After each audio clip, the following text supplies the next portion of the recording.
You've been tricked into believing that peace comes from fixing everything, your past, your future, your body, your mind.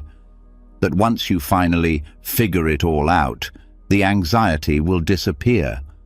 But if that were true, why do people who do everything right still feel tight in their chest, stuck in their head, and exhausted by their own thoughts? Why does sleep feel more like a battle than a refuge?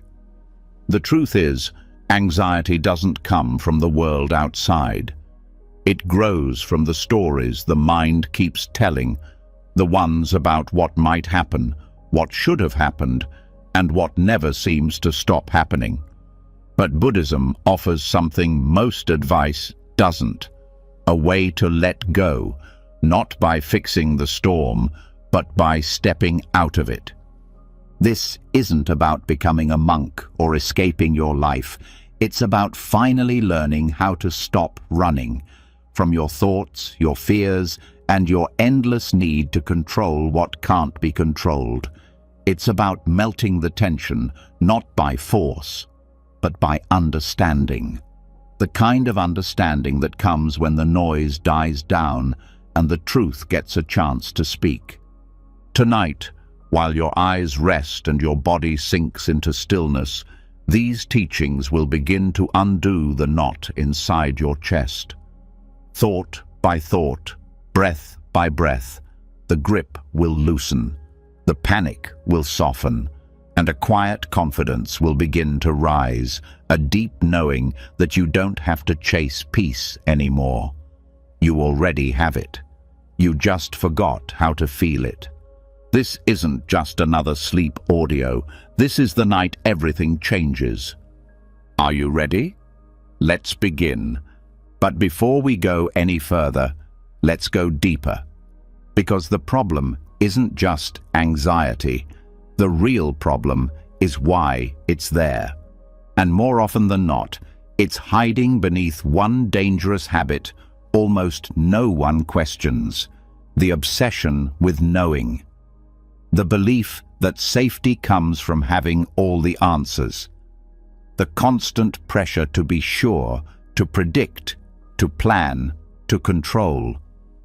It sounds logical, but it's the very thing that keeps the mind locked in fear. This is where it begins to unravel. There's a silent kind of suffering that grows from needing certainty. It doesn't scream. It whispers through racing thoughts at 3 a.m., the kind that ask, "What if?" over and over until the body tenses and the breath shortens. The need to know what's next, to have a solid plan, to avoid any surprises. It doesn't create peace, it steals it. And Buddhism doesn't try to feed that need. It dissolves it. Because true calm doesn't come from answering every question.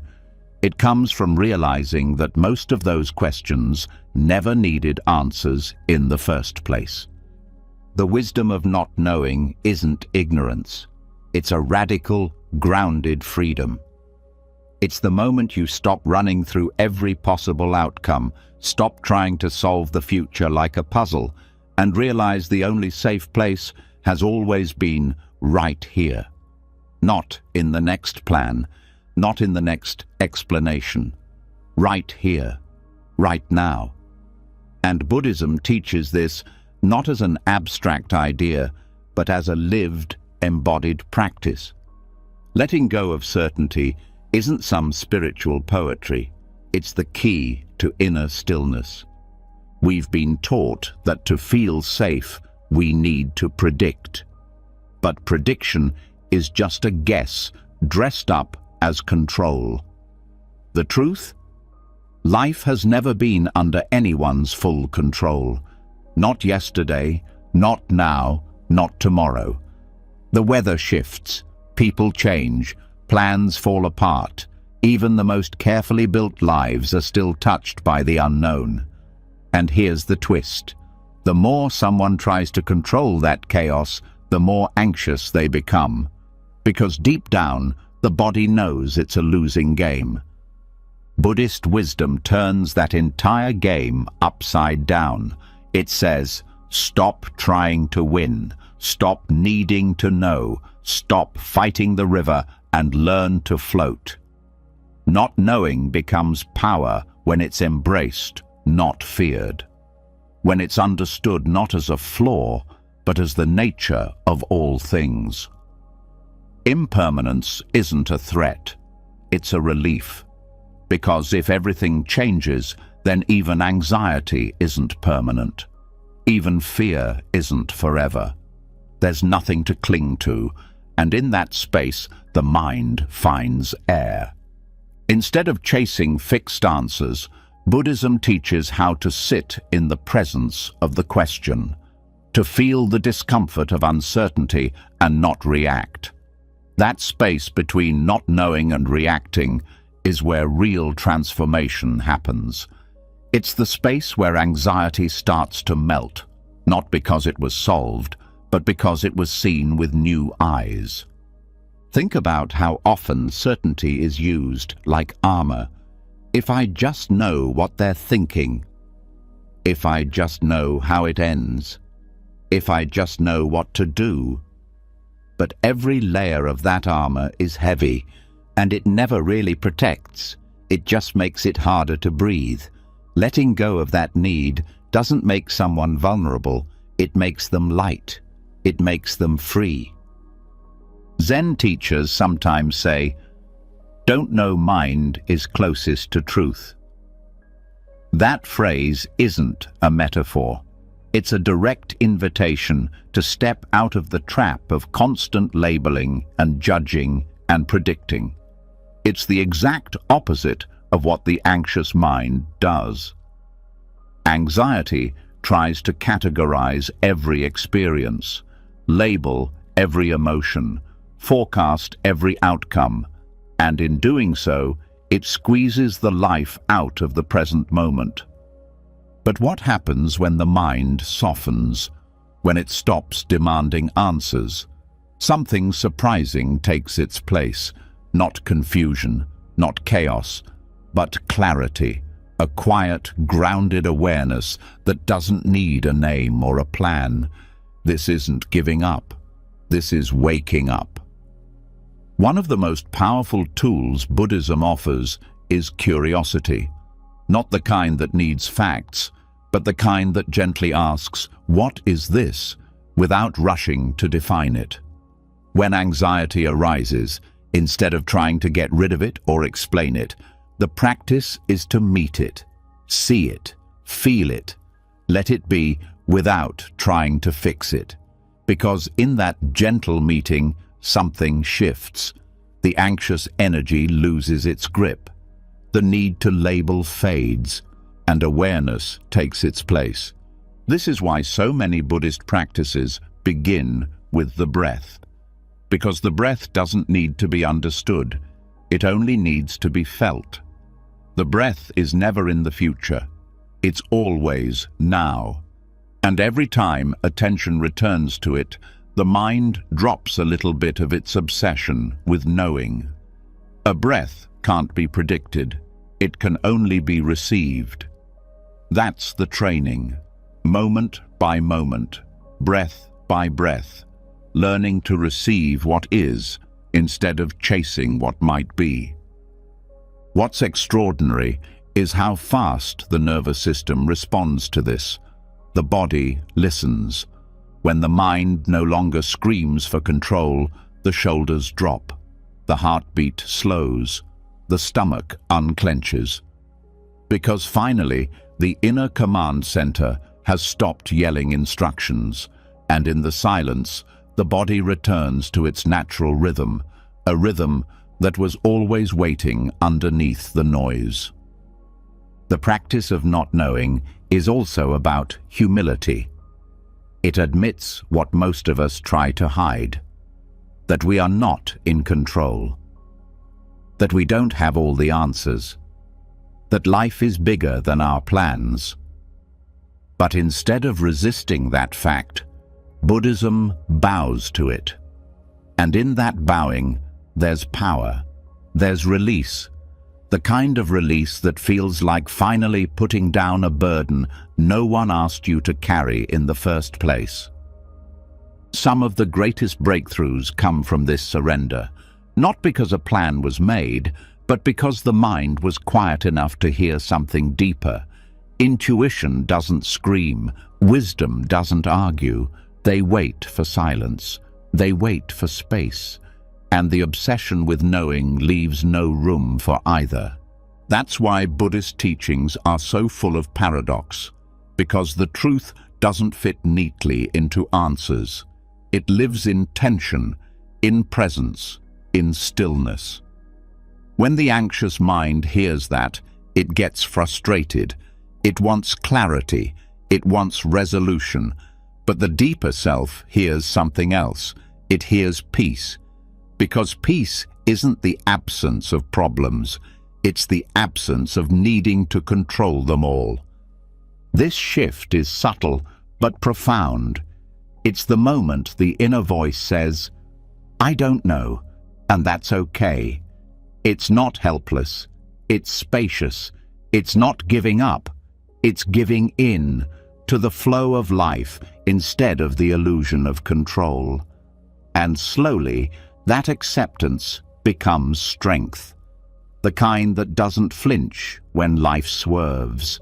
The kind that smiles at change instead of fearing it. Even in meditation, this principle is key. Beginners often think they need to stop thoughts, but the truth is, there's no need to stop anything, just to notice, to stay with what is. That's the practice of not knowing, not trying to shape experience into something else, but allowing it to unfold. Over time, the mind learns that it doesn't need to be the director of everything. It can simply be a witness, a participant, a friend to the present moment. This isn't just spiritual poetry, it's neurological reality. When the mind stops over-analyzing, new parts of the brain light up. Areas connected to creativity, insight, and calm become more active. The nervous system resets. The immune system strengthens. Sleep improves. The body begins to repair. All from the simple act of no longer needing to know. The great Zen master Shunryu Suzuki said, "In the beginner's mind, there are many possibilities. In the expert's mind, there are few." Anxiety wants to be the expert. It wants to narrow the future into one safe path. But peace lives in the opposite direction, in the openness of a beginner's mind. A mind that sees the world fresh, without categories, without assumptions. A mind that doesn't need the future to be known to feel safe now. This shift isn't just personal, it changes how one relates to others.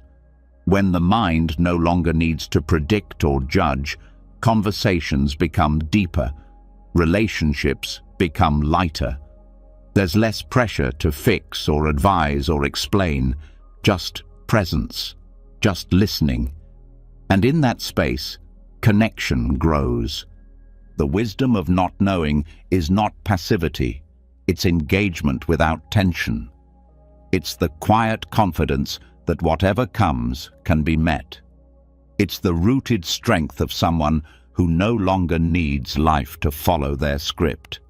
Because they've stopped writing scripts, they're too busy living. Letting go of certainty doesn't mean life becomes vague or meaningless.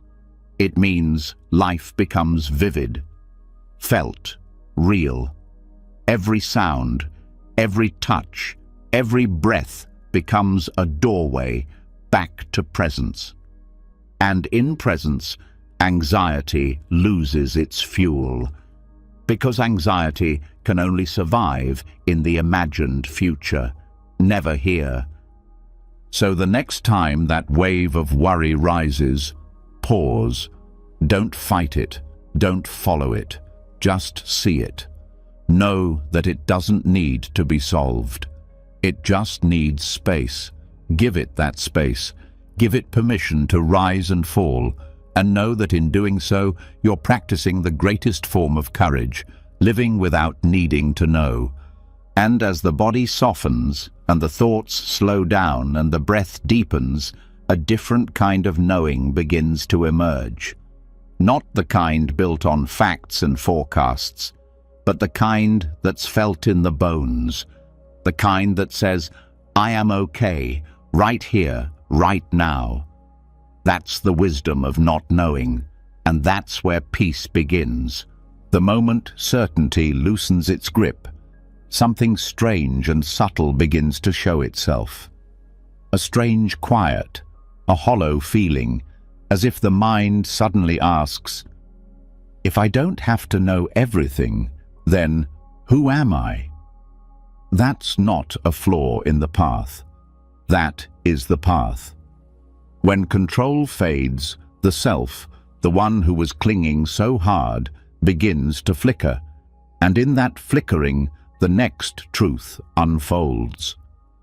The anxiety that once clung to the future also clings to identity, to the labels, the image, the role, the mask. Beneath anxiety often lives the fragile idea of me. And Buddhism goes deeper, not just to the fear of not knowing, but to the fear of not being something solid at all. There's a tension that lives quietly in the way people carry their own identity, a weight that comes from trying to always be someone who's strong, someone who's capable, someone who's healed, someone who's never anxious. These expectations build up like walls, trapping a person inside their own idea of themselves. It creates pressure to keep up the performance, to match the image. And when reality doesn't cooperate, when mistakes happen, when fear shows up, when life gets messy, anxiety flares, not just because of the event, but because of the threat it poses to that inner identity. Buddhism doesn't tell people to strengthen that identity. It gently suggests that the identity itself is the cause of tension, not because people shouldn't have a personality or story, but because believing that those things define them is what makes life feel like a constant test. There's a reason the Buddha taught anatta, the absence of fixed self. Because when the self becomes flexible, pressure disappears. When the mind no longer has to defend an image, peace becomes possible. Most people don't realize how deeply they're protecting their identity. It's not always loud or obvious.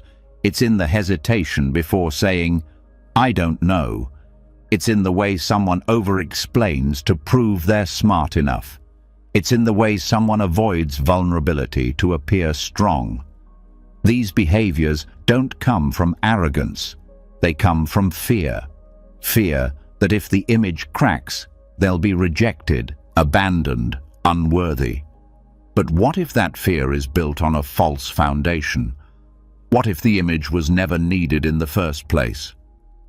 When someone starts to observe their own identity instead of living inside it, something shifts.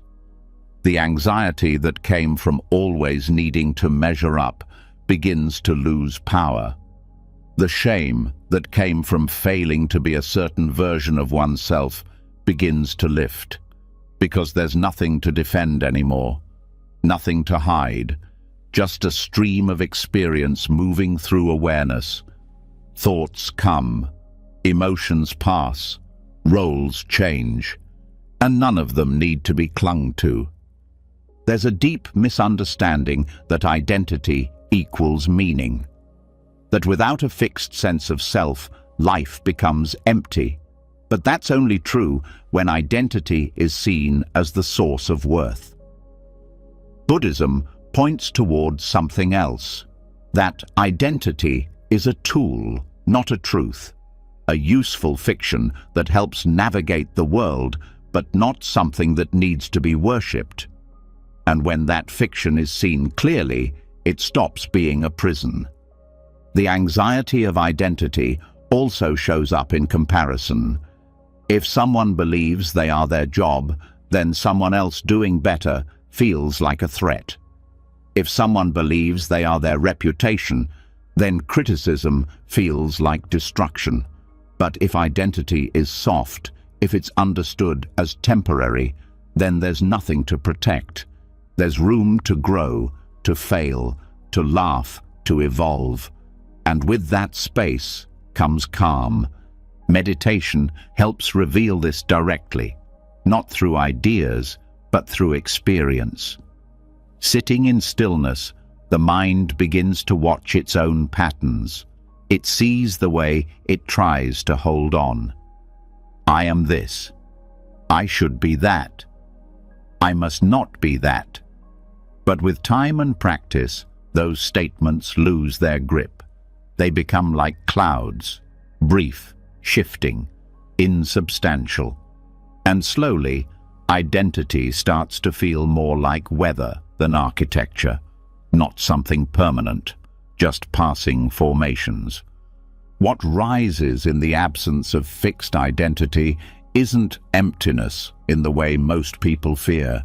It's not hollow, it's spacious, light, freeing, like walking into a room with all the windows open. There's a Buddhist phrase, emptiness is form, and form is emptiness. It sounds confusing, but it's pointing to something simple. That the very things people cling to, thoughts, roles, emotions, are only real when they're held lightly. And when they're seen clearly, their empty nature reveals something new. Presence, aliveness, a kind of quiet joy that doesn't come from being anything in particular, just from being. The ego wants to make everything solid. It wants definitions, rules, status. But the truth is more like a river, always flowing, never fixed. And when people stop trying to freeze that river into a shape called me, they stop fighting reality. They stop being at war with who they think they should be. And that silence, that surrender, is where anxiety begins to disappear. There's also a beauty in not having to always be consistent. Identity demands consistency, but life isn't consistent. Some days someone feels strong, other days they fall apart. Some moments bring wisdom, others bring confusion. If a person believes they must always be one thing, they will suffer when they're not. But if they see the self as fluid, there's no punishment in changing. There's only movement. Even in relationships, this matters. Fixed identity creates conflict. You're supposed to be this kind of person. I thought I knew who you were. These expectations come from forgetting the truth of impermanence. When self is seen as a process instead of a product, compassion grows. There's less judgment, more room for surprise, less need to label, and more willingness to witness. The fear of losing identity is often tied to meaninglessness. But Buddhism shows that meaning doesn't vanish with ego, it expands. Without the pressure of being a certain someone, there's more space to connect, to serve, to love. Not because it proves anything, but because it feels natural, because the heart no longer needs validation, it just wants to give. And underneath all of this is one deep truth. Peace doesn't come from being somebody. It comes from not needing to be anybody. That doesn't mean giving up goals or passions. It means doing them without turning them into a measurement of worth. It means showing up to life as an open hand, not a clenched fist. In the end, the calm that comes from emptiness is not blankness. It's clarity. The kind that can laugh at its own seriousness. The kind that doesn't panic when plans fall apart. The kind that can hold sadness without collapse and joy without addiction. Because there's no self to protect, just presence to return to. As thoughts drift, as the body begins to slow, let this understanding settle deep. The self is not a cage, it's a doorway, one that leads back to stillness every time you stop trying to define it. And in that stillness, anxiety dissolves, not because anything was fixed, but because the pressure to be fixed was finally released. When the weight of identity finally loosens, there's a moment of lightness. But right behind that space, something else tends to rise. Quieter, sneakier, harder to detect. A part of the mind that doesn't shout or cling, but watches, evaluates, judges. It's not trying to be cruel. It believes it's helping. It thinks it's keeping things together. But in truth, this constant internal monitoring, the observer that never stops watching, is one of the deepest roots of anxiety. And until that observer is seen clearly and gently released, peace will always feel just out of reach. There's a pressure that most people carry without even realizing it. It's the pressure of being watched by themselves. It's not just what others might think. It's the inner narrator that watches how you speak, how you move, how you feel, and instantly compares it to how you should be. It tracks your every word, questions your emotions, and whispers doubts the moment anything feels uncertain. This mental self-observer is not just exhausting, it's anxiety dressed in intelligence.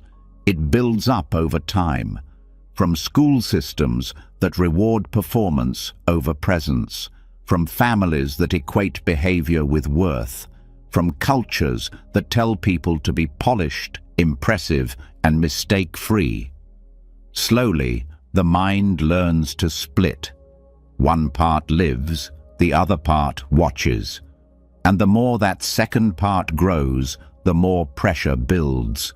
Because now, it's not just about being, it's about being seen, even when no one is around. That's the prison, being followed everywhere by your own commentary. Buddhism approaches this not by trying to destroy the inner observer, but by seeing it for what it is.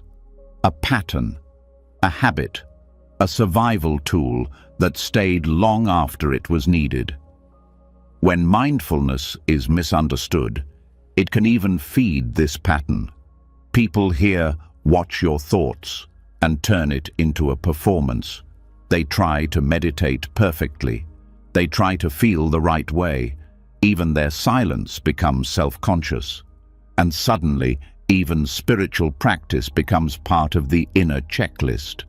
But true mindfulness isn't more self-monitoring. It's less. It's noticing without analyzing, witnessing without correcting. It's not turning life into a test, but seeing it as unfolding experience. This difference is subtle, but it changes everything. Because when the inner observer softens, the nervous system begins to rest. The muscles unclench. The breath deepens. The constant background noise starts to fade. The habit of self-monitoring often hides behind perfectionism, a belief that if everything is controlled, anxiety will stop. But perfectionism is just fear wearing a mask. The fear of being wrong, the fear of being rejected, the fear of being seen as inadequate. And the observer tries to prevent that by catching every mistake before anyone else can. But in doing so, it replaces real life with constant mental rehearsal. This is why some people feel anxious even when nothing is wrong. Because their inner environment is full of tiny threats. Did I say that right? Was that the right decision? What will they think? It's like being in a job interview all day long, even at home. And that tension doesn't leave the body just because the room is quiet. It leaves when the inner voice stops narrating everything like it's a courtroom transcript. One of the most effective practices in Buddhism to soften the inner observer is the use of open awareness. Instead of laser focus on one object, the mind is allowed to rest in a spacious noticing. Sounds come and go, thoughts pass like clouds, sensations arise and fade. There's no commentary, just experience, no labeling, just presence. And over time, the part of the mind that always checks begins to relax, because it realizes that it's not needed, that life doesn't need to be micromanaged to be lived well. There's also the practice of radical permission, allowing whatever is present to be exactly as it is, not because it's ideal, but because fighting it only feeds anxiety. When sadness shows up, let it stay. When awkwardness comes, let it be seen. When thoughts race, let them run without chasing them. This is how the inner observer loses fuel, because it feeds on resistance, on trying to fix, control, or perfect every moment. People often think letting go of the observer will lead to recklessness or loss of standards, but the opposite is true. Without constant self-monitoring, actions come from a deeper place, from intuition, from authenticity. The voice isn't rehearsed, it's real. The smile isn't measured, it's sincere. The presence isn't staged, it's true. This shift doesn't happen overnight, but it begins the moment the inner observer is seen clearly. Not as an enemy, but as an outdated habit, one that may have once served a purpose, but now only holds back peace. Gently, patiently, with kindness, that habit can be unlearned. Not through more rules or more performance, but through trust. Trust in the body, trust in the heart, trust that life knows how to live itself even without constant supervision. There's also something important to know. The inner observer often speaks in the voice of anxiety. It predicts failure before anything even begins. It turns neutral moments into danger signals. It constantly asks, "What if this goes wrong?" And in doing so, it creates tension where none existed. But when that voice is met with awareness instead of belief, it begins to lose power. It becomes background noise, not a command center. Sometimes, the way forward is to stop fighting that voice and start noticing its patterns. There it is again. That's the part of me that panics before every new thing. That's the voice that learned fear a long time ago. And just like that, a gap opens up, a space between the voice and the listener, and in that space, freedom begins to grow. Compassion is also essential here, because self-monitoring often comes with self-criticism, harshness, guilt, a running list of shoulds. But Buddhism teaches that compassion isn't a luxury, it's a necessity. Without it, the mind becomes a battlefield. With it, the mind becomes a refuge. Speaking to yourself kindly, even when things go wrong, isn't indulgent. It's medicine. It's how the nervous system learns that safety doesn't require perfection. The inner observer doesn't need to be silenced. It just needs to be seen, softened, and eventually released. When it relaxes, life becomes less like a performance and more like a dance. Movements flow, emotions shift naturally, even mistakes become part of the rhythm, and instead of bracing for judgment, the body moves with ease. Anxiety thrives on anticipation, and the inner observer is always anticipating what will happen, what they'll say, how you'll respond. But real life doesn't need that much preparation. It needs presence. It needs breath. It needs truth. The observer lives in the future, but peace lives here, right here. In the moment you stop watching yourself and start being yourself. Every moment of release counts. Every breath where the commentary goes quiet is a doorway, and with practice, those doorways become wider. The observer becomes quieter, and what remains is presence, calm, wholeness, the natural peace that was always underneath the noise. So, as the mind rests and the body softens further, let this truth take root.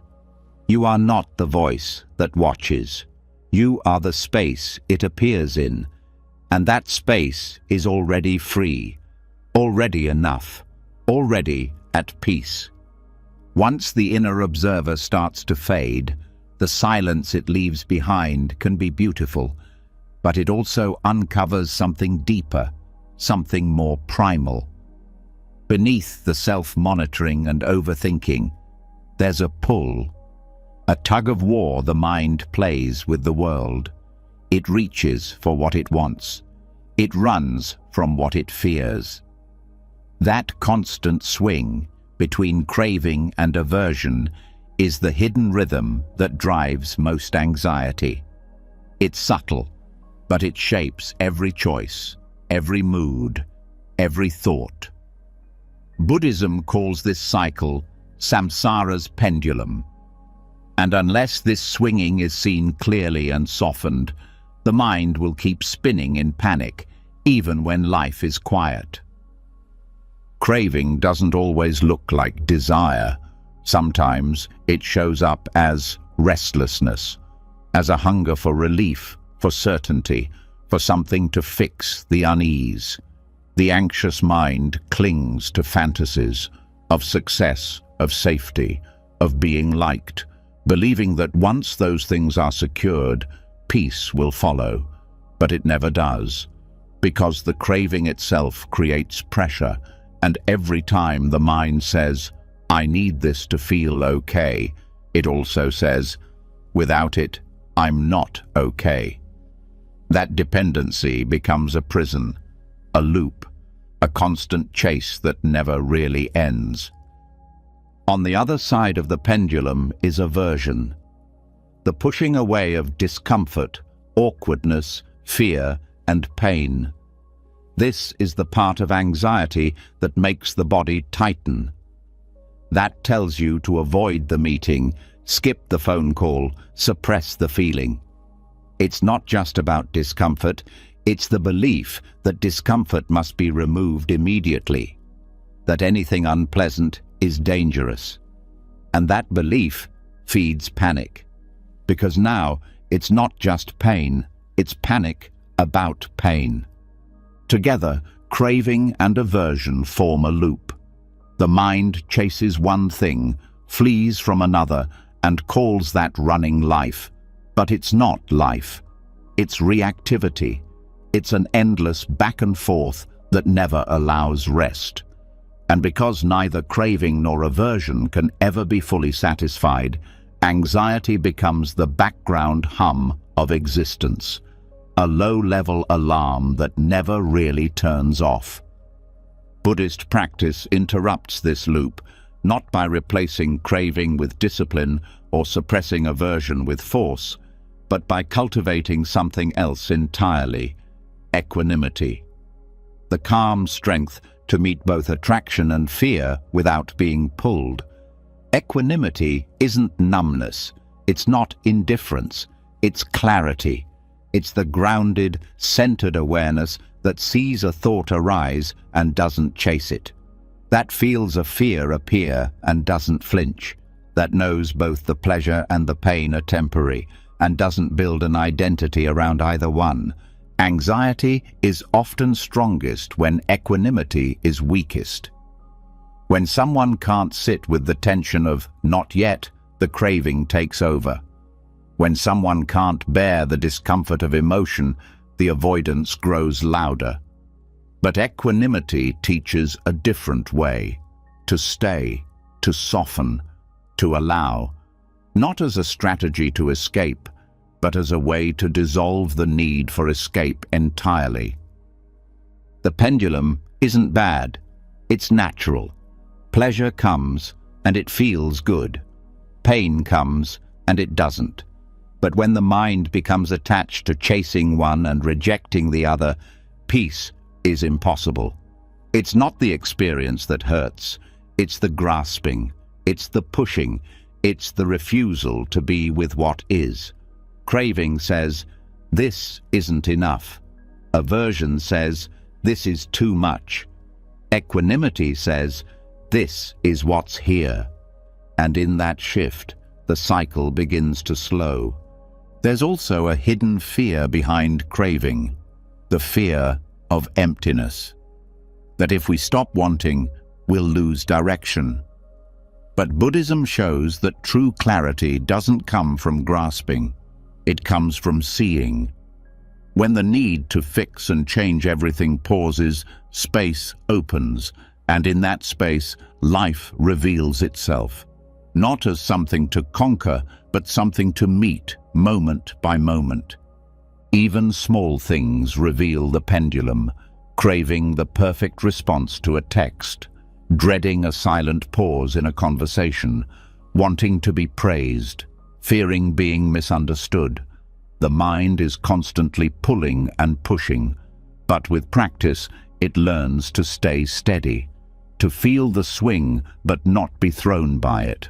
This is not passive, it's deeply alive, fully awake, because nothing is being numbed or avoided. Everything is being met. Meditation helps retrain the nervous system in this. When cravings arise, to move, to get up, to check your phone, you stay. When aversions arise, boredom, discomfort, restlessness, you stay. Not out of force, but out of choice. And each time you stay, the mind learns that not every urge needs to be answered. That safety doesn't require control. That peace can be present even when comfort is not. This is why Buddhism teaches non-attachment, not detachment. Detachment is pushing away. Non-attachment is letting things be without needing to hold on. It's the difference between rejecting the world and being free within it. And this freedom is what stops the pendulum, not by freezing it, but by stepping off the ride entirely. Some of the most common anxieties, fear of failure, fear of judgment, fear of loss, are rooted in the pendulum. Wanting to succeed, wanting to be liked, wanting to feel safe, and fearing the opposite. But when the craving dissolves, so does the fear, because there's no longer something that must be achieved or avoided for the self to be okay. There's also a misunderstanding that equanimity will make life dull, but the opposite is true. When you're no longer constantly reacting, you can actually see. The sky is clearer, the moment is sharper. Emotions are deeper, but lighter. Joy isn't a high, it's a still, quiet warmth. Sadness isn't a pit, it's just a passing wave. There's no longer a need to hold or fix, just to feel and move and return. In daily life, equanimity looks like patience during chaos, like silence in the face of pressure, like kindness when it's not easy. It doesn't mean feeling nothing. It means not being owned by what you feel. It means being able to experience without clinging, to love without needing, to hurt without collapsing. This doesn't happen through theory. It happens through training, moment by moment, breath by breath, choosing to pause instead of react, to notice the craving rising and not feed it, to notice the aversion flaring and not obey it. That pause is sacred. It's where the pendulum starts to slow, and over time, something profound begins to happen. The energy once wasted on chasing and resisting becomes available. The mind becomes clearer. The heart becomes more open. The body softens. Not because life is perfect, but because the fight is over. And in the absence of that fight, anxiety has nowhere to land. The pendulum still moves, but it no longer pulls. Cravings still come, but they don't command. Aversions still appear, but they don't control. The mind sees them, thanks them, and lets them pass, like wind through an open window. There's a deep, quiet power in not reacting. It's not weakness, it's wisdom. It's knowing that not every discomfort is a problem, that not every urge is worth following, that sometimes the greatest strength is found in staying still while everything moves around you. And now, as the next breath flows in and out, feel the space that's opened, not because the world changed, but because the grip on it softened. This is how anxiety ends, not with a bang, but with a breath, with the gentle unraveling of the need to chase and the need to run. As the swing between craving and aversion begins to slow, something unexpected is revealed. Even after the thoughts settle, even after the need to chase or run fades, a residue remains. It doesn't speak in words. It doesn't even form clear thoughts.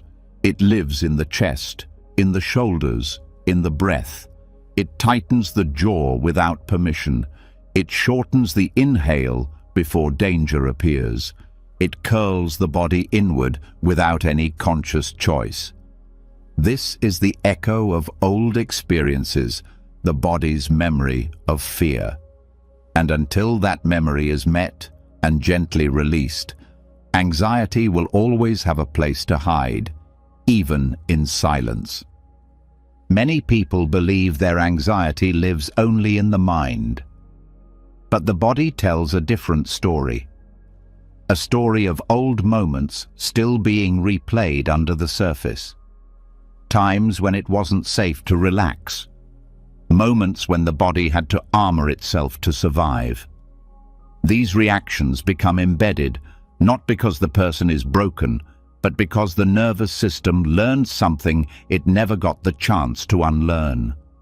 Over time, this conditioning becomes so familiar, it stops being noticed. But the tightness is still there. The shallow breath, the clenching, the racing pulse, and it all whispers the same message: something is wrong. But what if nothing is wrong anymore? What if the moment of danger has passed, but the body hasn't realized it yet? This is where Buddhist insight meets somatic healing.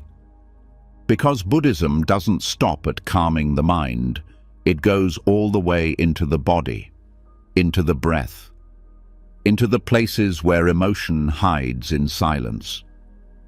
And one of the most powerful tools for releasing that hidden anxiety is body scanning meditation. Body scanning is not about fixing posture or relaxing muscles by force. It's about presence, awareness, noticing without judgment, meeting the body exactly as it is and letting it speak in its own way. The process is simple, but what it reveals is profound.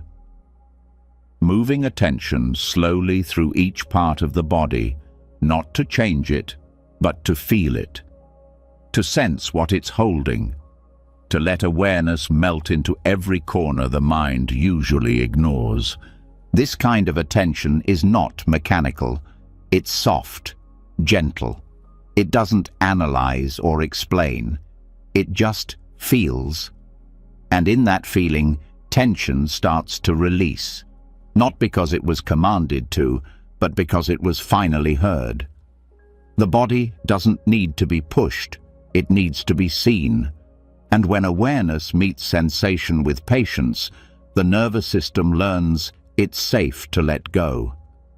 Trauma doesn't always come from dramatic events. It can come from years of small moments where someone felt unseen, unsafe, or unprotected. These moments accumulate, and the body stores them like layers of armor. Shoulders lift to guard against criticism. The belly tightens to brace against uncertainty. The throat constricts to hold back words that were never allowed. And over time, these patterns become chronic, normal, invisible. But they're not permanent. They're only waiting to be felt. Buddhism doesn't treat the body as separate from the mind. It sees them as one expression of awareness.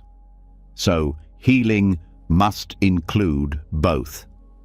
Thoughts may calm with meditation, but until the body is included, the work is unfinished. That's why Buddhist practice often includes mindful movement, walking meditation, and posture awareness, not as exercises, but as doorways. Every step, every breath, every sensation is a chance to reconnect, to feel what's been forgotten. Releasing stored anxiety in the body is not about perfection. It's not about reaching a state of complete relaxation and staying there. It's about relationship, meeting the body like an old friend who's been carrying too much for too long, asking it, without force, what are you holding? What can be let go now? What has already passed? Sometimes the most healing thing is to feel discomfort fully, not to solve it, not to numb it, just to stay present with it. This presence teaches the body that it no longer needs to be in defense mode, that it doesn't have to contract to be safe, that rest is not a weakness, but a birthright. The breath is one of the most powerful tools in this work, not by controlling it, but by feeling it, letting it guide the scan, noticing where it flows easily and where it gets caught. These stuck places are not problems, they're messages. The body doesn't lie. It remembers what the mind has forgotten. But with each breath that moves deeper, each exhale that softens resistance, that memory begins to shift. The story begins to change.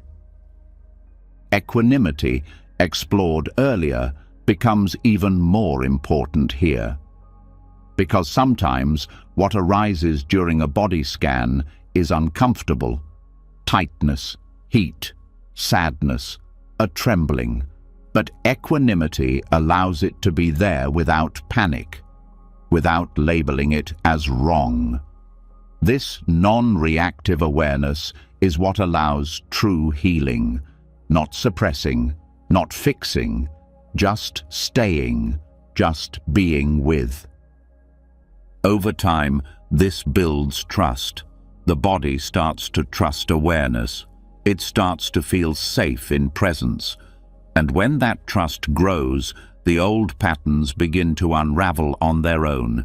The shoulders drop, the belly softens, the breath deepens, and all without force. Because healing is not about control, it's about safety. And safety is born through kindness.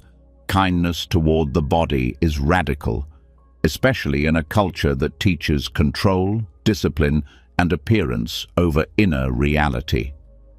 But Buddhism invites a different approach, one that values stillness over performance, one that bows to sensation rather than trying to dominate it. This bowing is not submission, it's wisdom. It says, I trust the intelligence of this body, and that trust dissolves fear. Some people wonder why anxiety lingers even after therapy, medication, or mindset shifts. Often, it's because the body wasn't included in the healing. The tension stayed, the breath stayed shallow, the nervous system stayed in high alert, and no amount of thinking can undo what the body hasn't released. That's why this work matters, because peace is not just a mental state. It's physical, it's cellular, it's breath-based. It lives in the posture, the pace, the silence. There is no right way to do this. Some people scan from head to toe. Others start with the hands, the feet, the belly. It doesn't matter where you begin. What matters is that you begin, that you feel, that you pause long enough to let the body speak. And when it speaks, you don't interrupt. You listen, you stay, you breathe. This practice also builds resilience. The more often you meet discomfort without running, the more your system learns to stay regulated. You become less reactive, less tense in the face of uncertainty, more open to the full range of experience. And anxiety begins to fade, not because you fought it, but because you no longer feared it. There will be days when tension returns, when the body tightens for no clear reason. That's not failure, that's memory. And memory doesn't need to be erased to be released. It needs to be held, like a child, gently, with patience, with care. The great teachers of Buddhism knew this, that real freedom doesn't live in grand ideas. It lives in the small moments when you feel your feet on the ground, your breath in your belly, your heart beating in your chest. And you know, without thinking, that you are safe right now. And that's what this is about. Not escaping, not transcending, but returning again and again to the body, to the breath, to the place where anxiety begins and ends. So, let the next breath come with ease. Let the body soften. Not because it was ordered to, but because it's finally allowed. This is how peace grows. This is how panic fades. Not by force, but by presence. As the body begins to release the weight it's held for years, something new is uncovered. A softer, quieter current that runs beneath muscle, beneath thought, beneath posture. It isn't sharp like trauma. It doesn't feel like a wave. It feels like a loop, tight, circular, repetitive. It's not the original fear. It's the reaction to the fear. The moment anxiety shows up and the mind says, "Oh no, not this again." It's fear of fear, and it's one of the most invisible, exhausting patterns in the anxious mind. The pain is not just in the anxiety itself, it's in the resistance to it. That second response, the second dart, is what turns a simple discomfort into full-blown panic. But it doesn't have to be this way. Not when you see what's happening with clarity and meet it with compassion instead of judgment. In Buddhist psychology, there's a powerful teaching about the two darts. The first dart is pain. The second dart is our reaction to it. The first is unavoidable. It's part of being alive. The body gets sick. The heart gets hurt. The mind gets confused. But the second dart, that one is optional. It's the mind's habit of doubling down. Why is this happening? This shouldn't be here. What's wrong with me? That's where suffering multiplies. That's where anxiety turns from a passing storm into a constant inner war. The fear of fear shows up in so many subtle ways. It's the tightening when a small worry appears, followed by the rush of trying to make it go away. It's the frustration when calm doesn't arrive fast enough. It's the shame that bubbles up after a panic attack, as if the emotion itself was a failure. But none of that is about the original fear. It's all second dart. It's the story layered on top of the sensation, and it's that story that keeps the nervous system stuck in alarm. Breaking this cycle begins with recognition, seeing the second dart for what it is, not the enemy, but a learned reaction, a habit the mind picked up to try to stay safe. Most people were never taught how to be with fear. They were taught to avoid it, suppress it, or distract from it. So, when it arises, the mind scrambles. It looks for a fix. It labels the fear as a threat, and the body responds as if danger just increased, when in reality, nothing new happened. The panic came from the reaction, not the original feeling. Mindful witnessing is the first step toward unraveling this. It means pausing when anxiety arises and noticing not just the fear, but the response to the fear. The thoughts, the urgency, the tension. And instead of believing them, you just see them. You don't try to change the feeling, you change your relationship with it. You become the one who watches, not the one who fights. And in that shift, the energy starts to move differently. The spiral begins to break. Compassion is essential here. Because the second dart often comes with self-blame, a quiet voice that says, "You should be over this by now. Why can't you just relax?" But those thoughts only feed the fear. They add more weight, more pressure. And healing never comes from pressure. It comes from space, from warmth, from the kind of inner kindness that says, "It's okay that you're scared. You're allowed to feel this." That simple permission begins to undo the panic. The mind fears fear because it believes it will last forever. That once anxiety starts, it won't stop.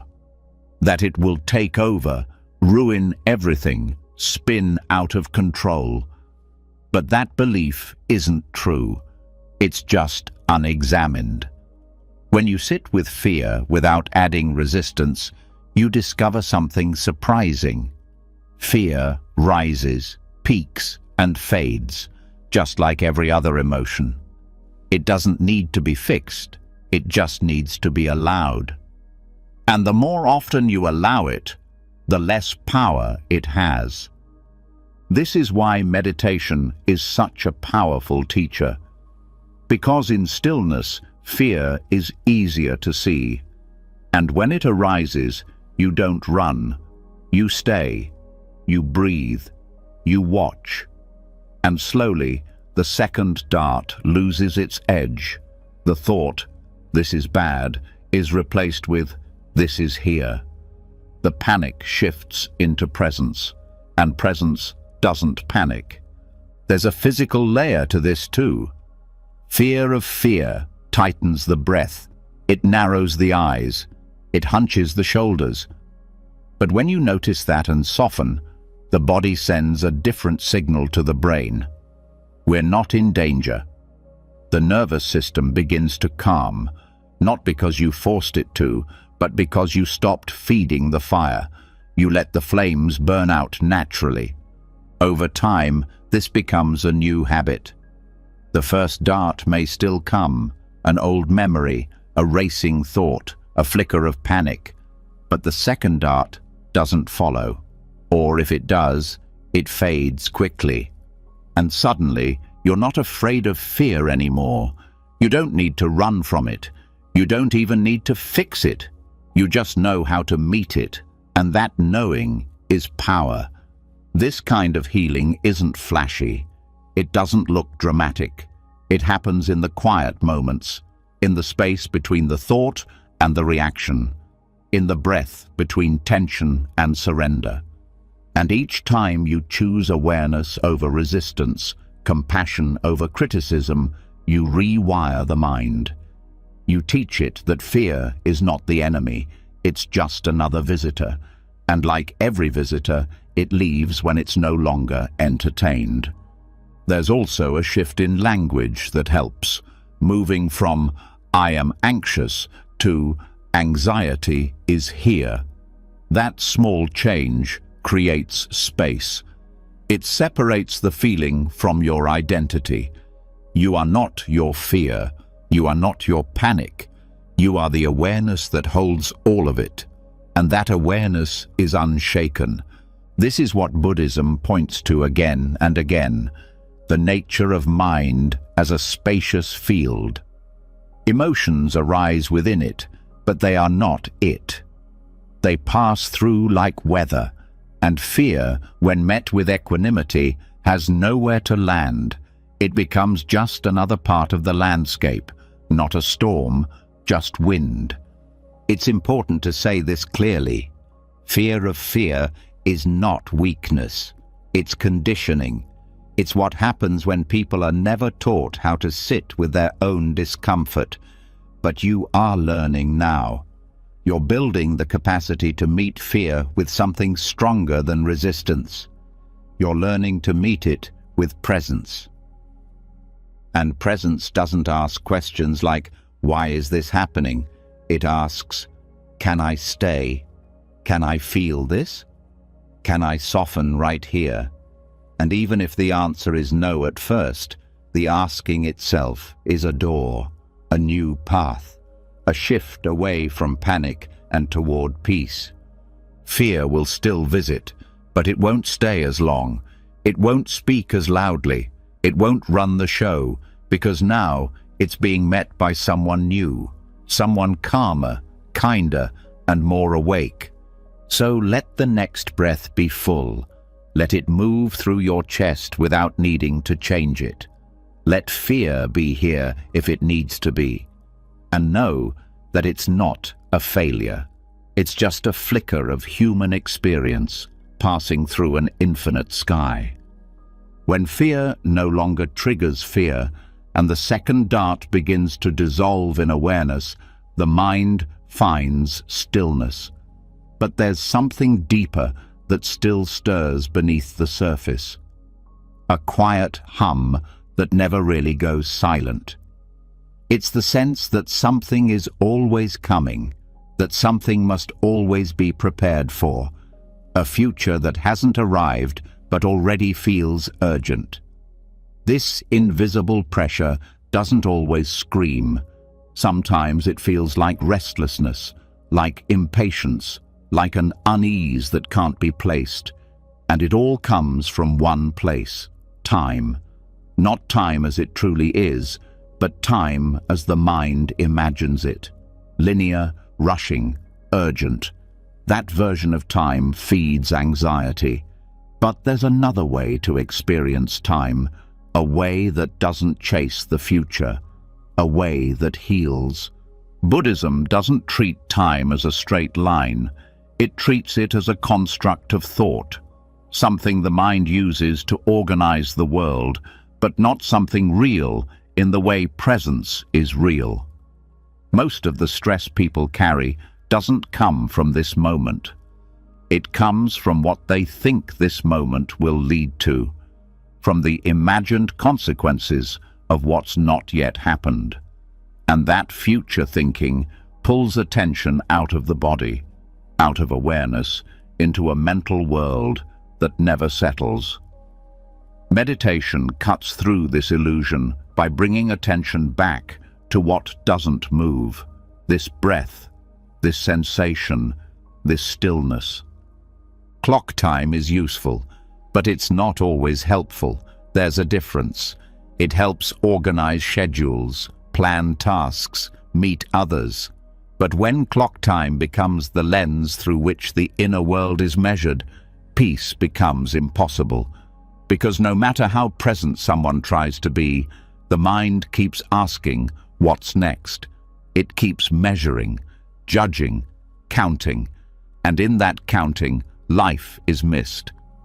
Anticipatory stress is a direct byproduct of linear time perception. The idea that something in the future could go wrong, that one must be ready, that now is only useful if it's building toward later. But the truth is, now is already complete. It doesn't need to prove itself by becoming something else. Meditation teaches the body and mind to rest in that, to feel the fullness of a moment that doesn't lead anywhere. That simply is. There's a moment in deep meditation when the usual sense of time fades. The body is still, the mind is quiet, and the question, how long have I been here, disappears. Not because the clock stopped, but because attention is no longer trapped in the idea of minutes and hours. This is what non-linear time feels like, not an abstract theory, but a felt experience, a sense of timelessness. Not infinite time, but freedom from needing time to do anything. This state doesn't require years of retreat. It begins in small moments, pauses, gaps in thought, the silence between words, the stillness between breaths. These are the entry points, and the more the mind learns to notice them, the less grip the future has. Because what feels so urgent is often not the event itself, but the projection around it. What if becomes a loop that never resolves. But when time stops mattering, the loop has nowhere to go. It unravels. Non-linear perception also frees people from the need to rush. Anxiety thrives on speed, on urgency, on the belief that one is always behind. But Buddhist teachings don't rush, they unfold. Like breath, like nature, like seasons. Each moment opens into the next without force, without needing to get somewhere. And in that pace, peace grows. One of the most powerful realizations is that the future does not exist in any real sense. It's always imagined, always a construction. And when that construction is seen through, what remains is now. This now may be uncomfortable or joyful or neutral, but it's real, it's touchable. And that reality is grounding. It breaks the fantasy of future disaster. It allows the nervous system to reset. The practice of non-linear time also rewires how people relate to productivity. So much anxiety is tied to the feeling of falling behind, of not doing enough. But when presence becomes the focus, the obsession with outcomes fades. Tasks are done with attention, not tension. Conversations happen with care, not calculation. The moment becomes the goal, not just the path to a goal. There's also healing in letting go of deadlines inside the heart. Emotional healing doesn't follow a clock. Growth doesn't follow a calendar. And trying to force them to move faster only creates more stress. Buddhist wisdom invites a deeper trust that what needs to unfold will in its own time. That awareness is not late, that the body knows its rhythm. Time also becomes distorted during anxiety. A single minute of panic can feel like an hour. A peaceful hour can pass in what feels like seconds. This shows how subjective time really is. The mind controls the experience of time, not the clock. So when the mind settles, time becomes soft, spacious. And when time is spacious, anxiety has no tight corners to press against. Letting go of clock time doesn't mean ignoring responsibilities. It means no longer measuring life's worth by how fast things are achieved. It means recognizing that presence is not a delay. It's the destination. That joy doesn't live in the future. It lives in awareness, right here, right now. There are also practical ways to step out of linear time. Mindful walking without tracking steps or distance. Eating slowly without looking at the clock. Turning off notifications that divide attention into fragments. Creating moments each day with no goal except to be. These are not luxuries. They are medicine for a mind addicted to motion. In monastic life, this way of living is embedded into everything. Bells ring, not to announce tasks, but to return people to now. Meals are eaten in silence so that eating becomes meditation. Chores are done with full attention, not as obstacles to the next thing. This isn't just tradition, it's training. Training the mind to leave time behind, not forever, but often enough to remember what freedom feels like. And in modern life, that same training is still possible. It begins with one breath, not timed, not counted, just felt, fully, and then another, and then another. Each one dissolving the illusion that something else must happen, that something else will complete you, nothing else is coming, and that's not a threat, it's a gift. The more the mind returns to presence, the more life reveals its depth. A single moment contains more than 1,000 plans, the sound of wind, the rhythm of a heartbeat, the softness in someone's eyes. None of these are found in the future. They're found in this open, untimed moment. And when the mind lands here, anxiety has no hook, because there's nothing missing, nothing to chase, nothing to lose. This is what it means to leave clock time, not as escape, but as arrival. Arriving fully into this breath, this body, this now. And the more deeply you arrive, the more deeply you heal. Because the future cannot be healed. Only now can. Let the breath move without schedule. Let the day unfold without prediction.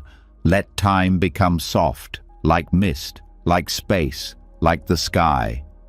This is where panic ends, not in fixing the future, but in forgetting to fear it. Because there is no later. There is only this.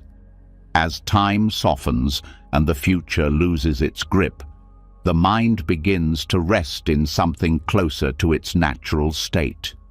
But even within presence, thoughts still arise, subtle judgments, tiny plans, memories drifting in without warning. The stream of thinking doesn't stop just because the clock disappears. And this is where the next layer of insight emerges. Beneath thought, beneath reaction, beneath even awareness of the present moment, there is something more subtle still. A space so quiet, so still, it exists before thought even begins. Not in the past, not in time, but in pure awareness, untouched by identity, untouched by worry. Buddhism calls this the breath before breath, and when the mind touches this space, anxiety no longer has anywhere to grow. This state is not abstract. It is not spiritual poetry. It is something deeply real and surprisingly accessible. Everyone has felt it at least once. Those moments where the world fades just before falling asleep, when there's no effort to think, no urge to move, no voice narrating anything. Just pure presence, without content. The reason this state matters is because it's the only place the anxious loop can't follow. because the loop needs thought to survive. It needs commentary. But in pre-thinking awareness, the mind doesn't latch on. It just rests. The key to entering this state begins with breath, not the controlled breath of technique or discipline, but the raw breath that happens before it's noticed. Most people only connect with their breathing once it becomes shallow or tense. They catch themselves after the disturbance. But the invitation here is to connect with the breath so early, so subtly, that thought hasn't even arrived. The inhale that hasn't yet been labeled. The exhale that hasn't yet been managed. That's the doorway. To access this, the mind must slow down, not with force, but with permission. You don't grab at the breath. You don't guide it. You simply meet it, gently, like catching a feather in freefall. Attention shifts from thought to sensation, but even that shift is soft. There's no inner voice saying, "Now I am focusing." That would be too late. The practice begins before that voice, before the observer forms. It's awareness of awareness itself.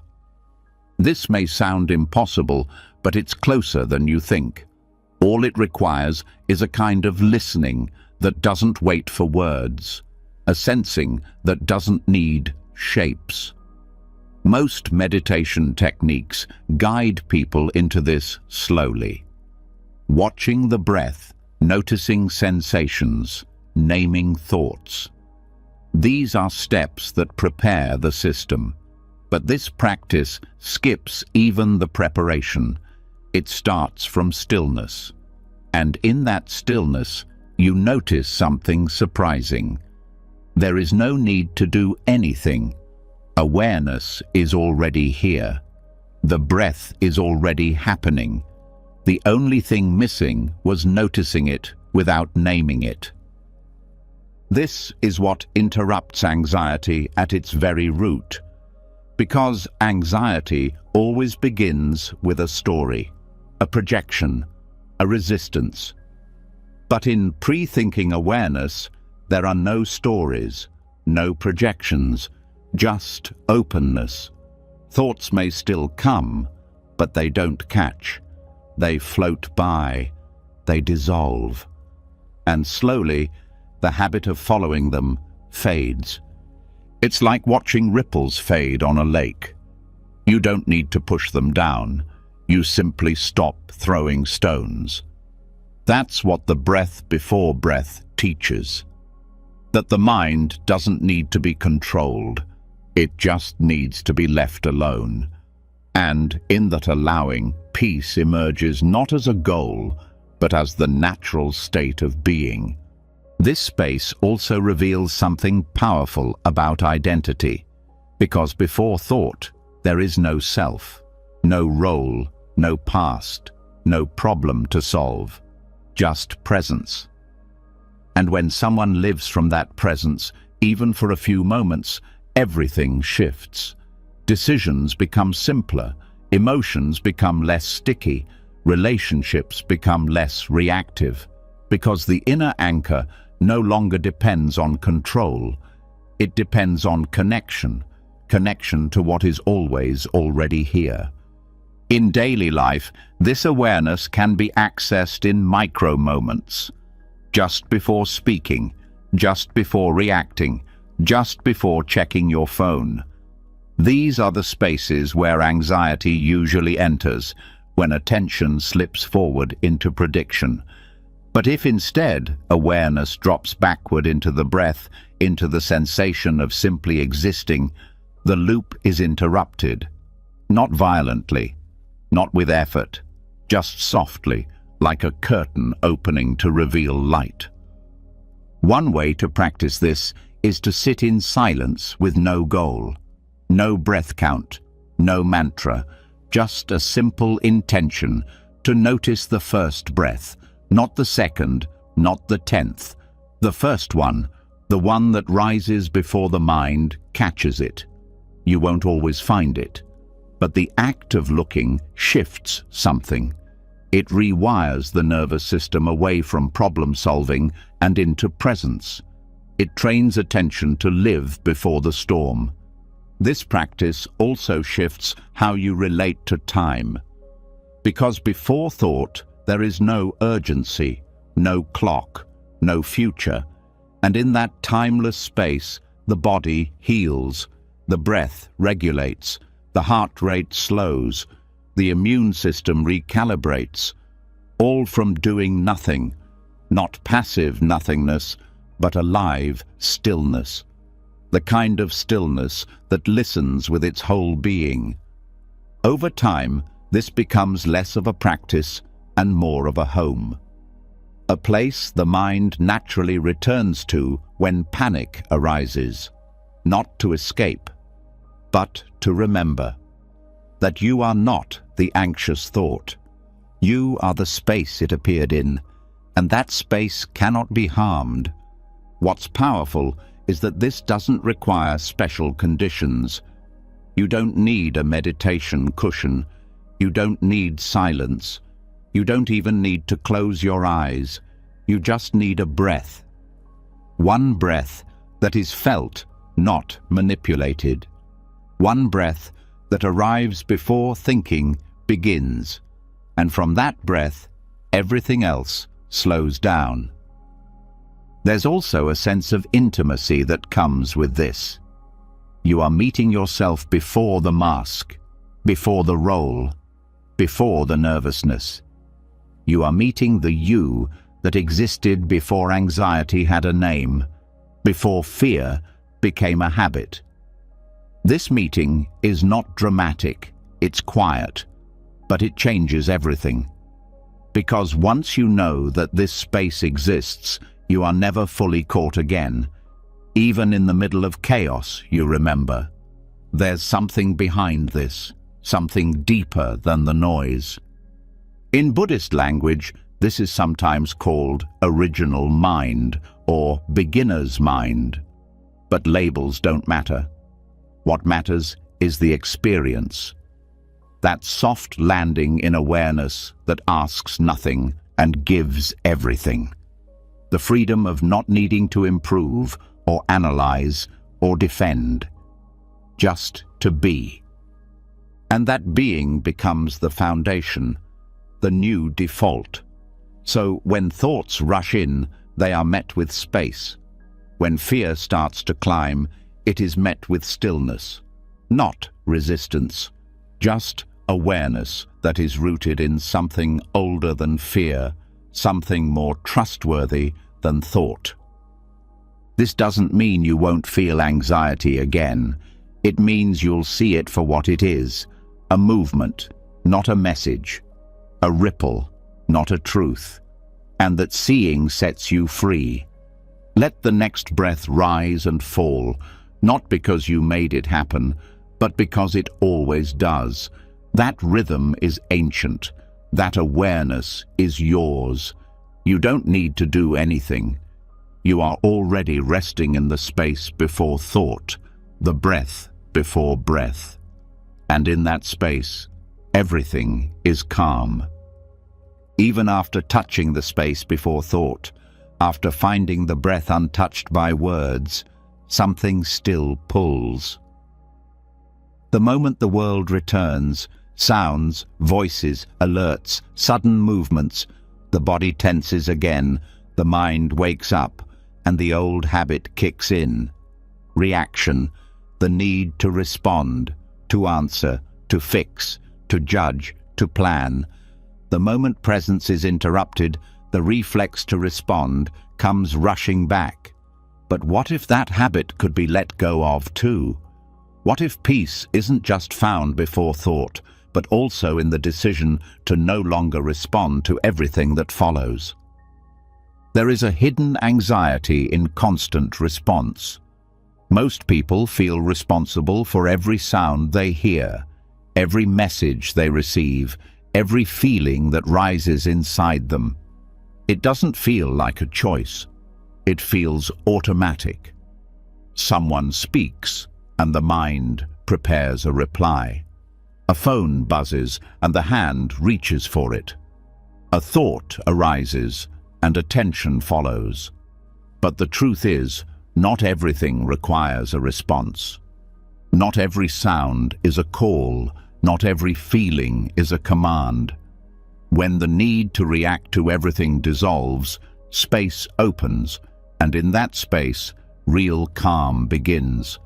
The nervous system is shaped by how often it is pulled. Each time the mind rushes to react, it confirms the belief that something outside or inside must be handled right now. This creates a cycle of urgency. The body tightens, the heart speeds up, the breath becomes shallow. Even when nothing is wrong, the inner state mimics an emergency. The result is chronic mental fatigue, a deep exhaustion from constantly managing stimuli, not just physical, but emotional and psychological too. Buddhism teaches renunciation, not as punishment or sacrifice, but as clarity. To renounce something doesn't mean to hate it. It means to recognize that it no longer serves, that it adds weight instead of freedom. And one of the most powerful things someone can renounce is the need to react. The belief that attention must always lead to engagement. That awareness must be followed by action. This belief isn't natural. It's trained, but it can be untrained. And in its place comes silence. Silence is not the absence of sound. It's the absence of compulsion. The space where something is heard or felt and no response is needed. This kind of silence is internal. It doesn't depend on the environment. It lives in the gap between stimulus and reaction.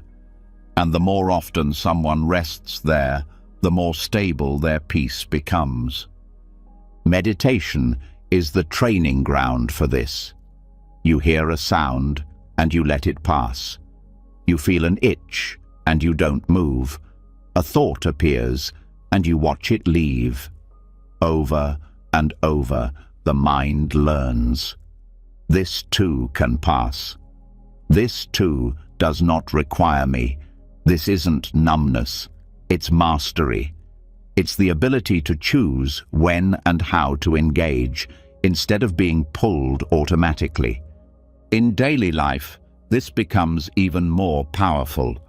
Not reacting to every opinion, not answering every emotional tug, not rushing to fill every silence. This doesn't mean being cold or distant. It means being centered. Knowing when response is needed and when stillness is wiser. This discernment is what breaks the loop of mental overload.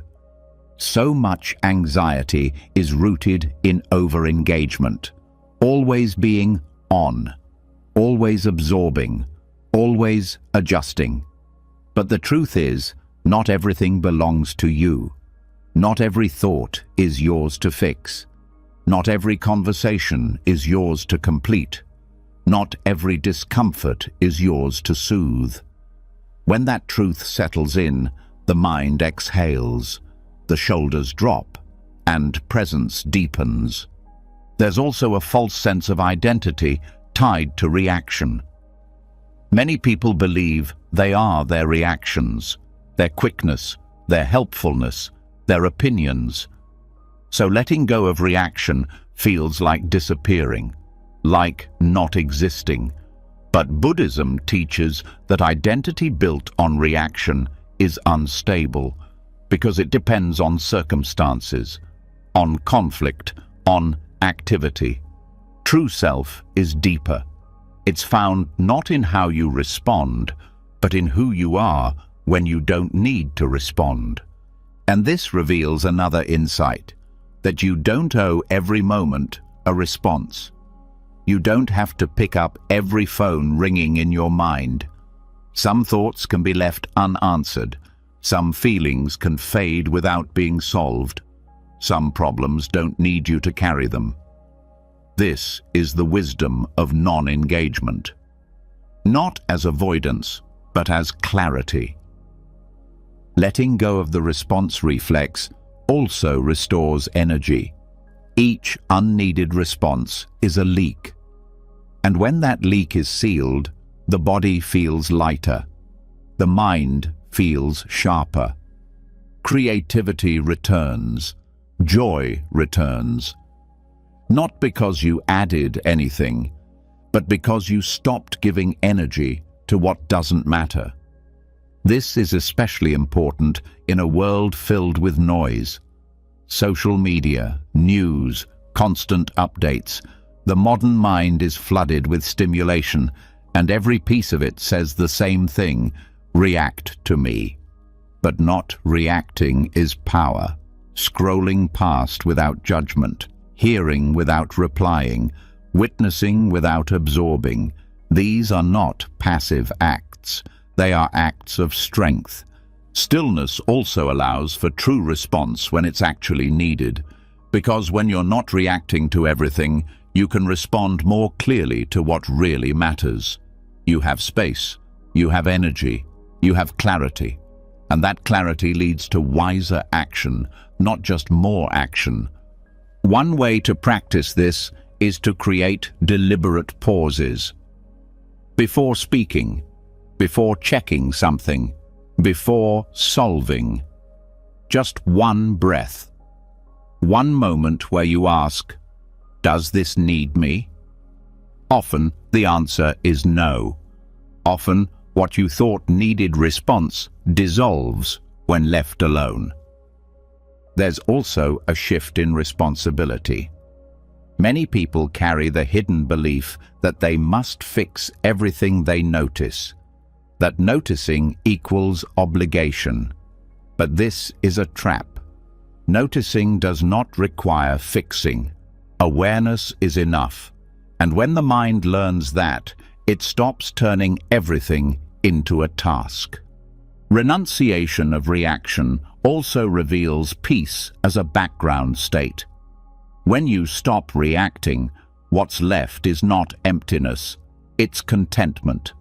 A quiet joy, a soft strength. Because the mind isn't being pulled, the emotions aren't being stirred, you are not spinning, you are resting in your own center. This practice doesn't require perfection. There will still be moments when you react out of habit. That's okay. Each time you notice it, you're already halfway back to presence.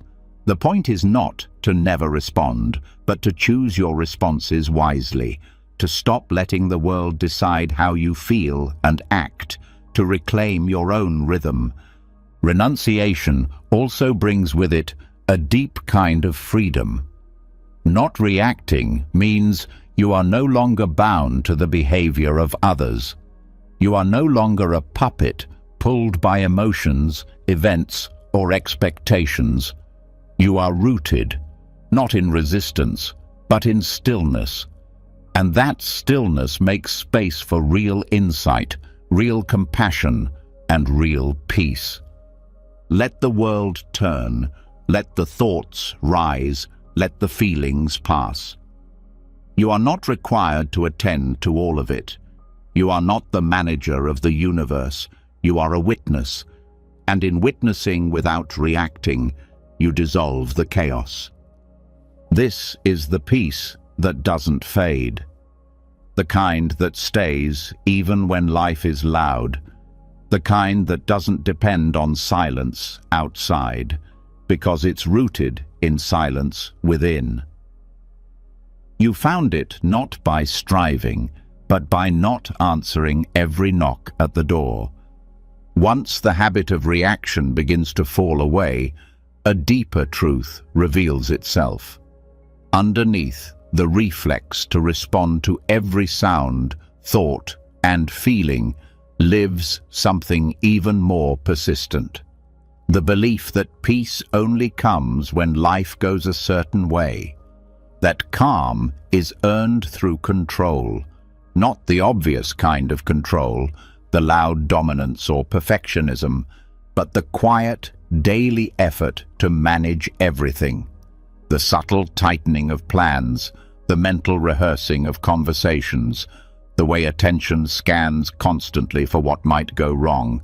It all comes from the same root, a deep fear that without control, things will fall apart. But what if the need for control is the very thing causing the suffering? Control promises safety. It says, if you prepare enough, you won't be surprised. It whispers, if you manage everything well, you won't feel pain.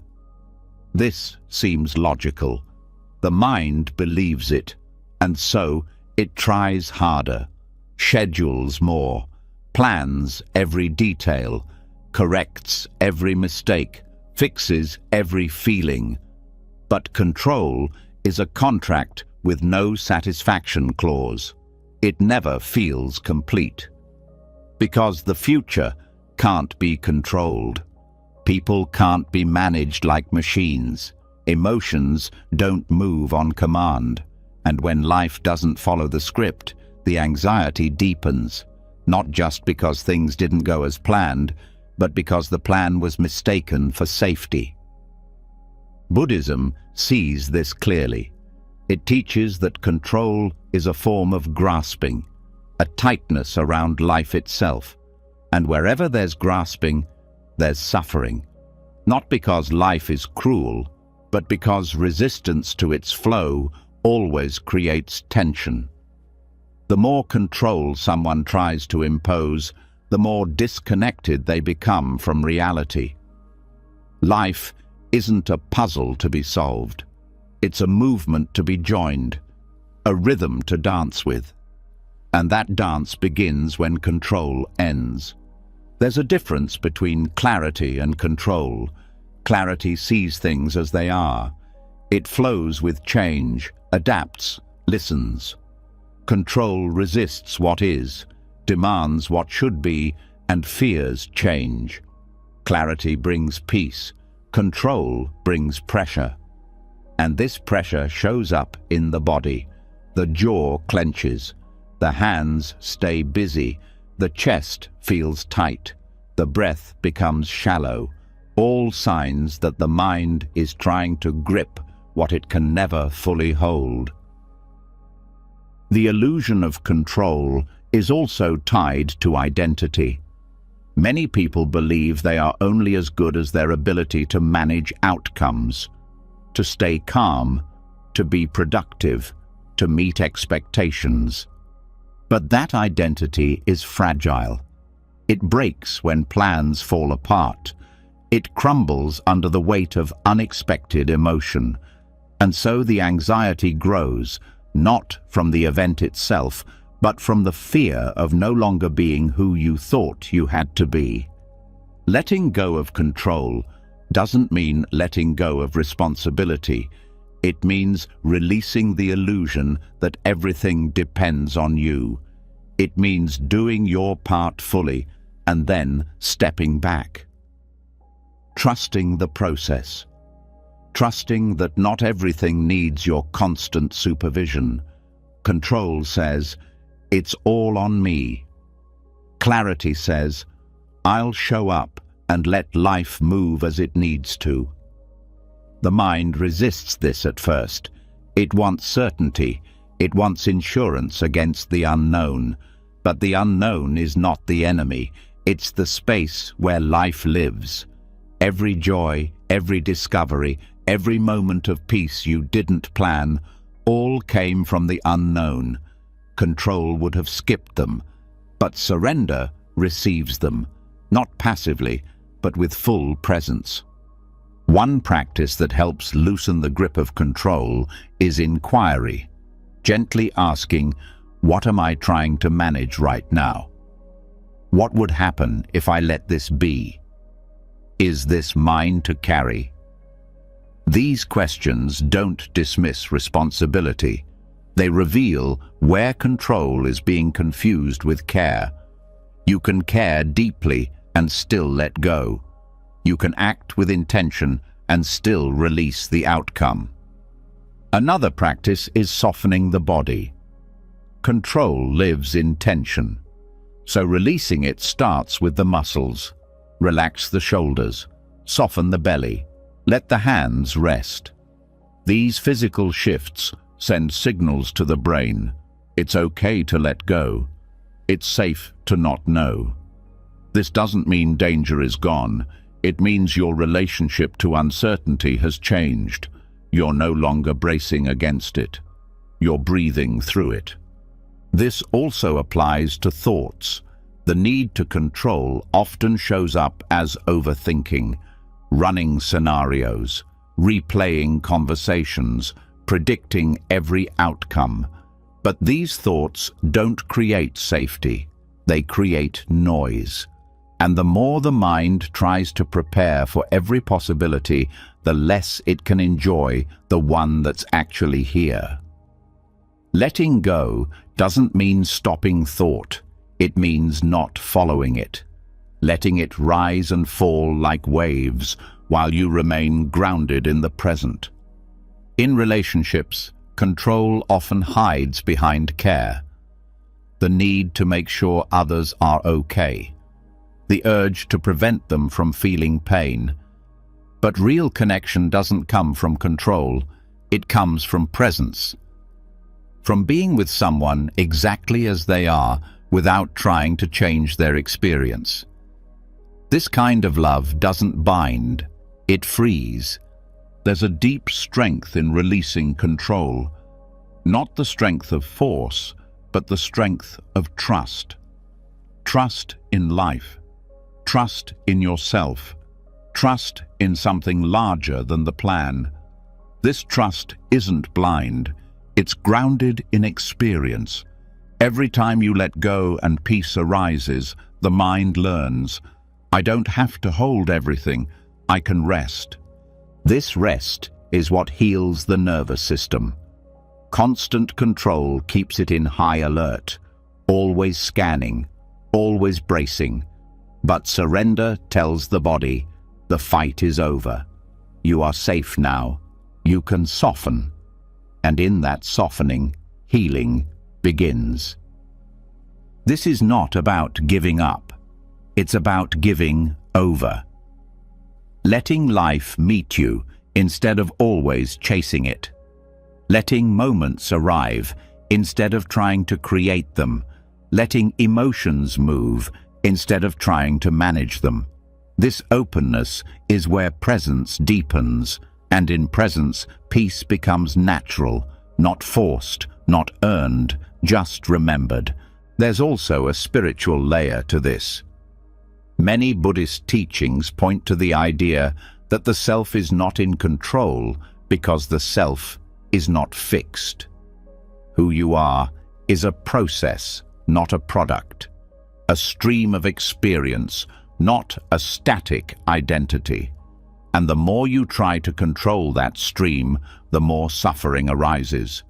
Letting go means joining the stream, trusting its direction, trusting that even when it twists, even when it rushes, it's carrying you somewhere meaningful. Letting go doesn't remove fear.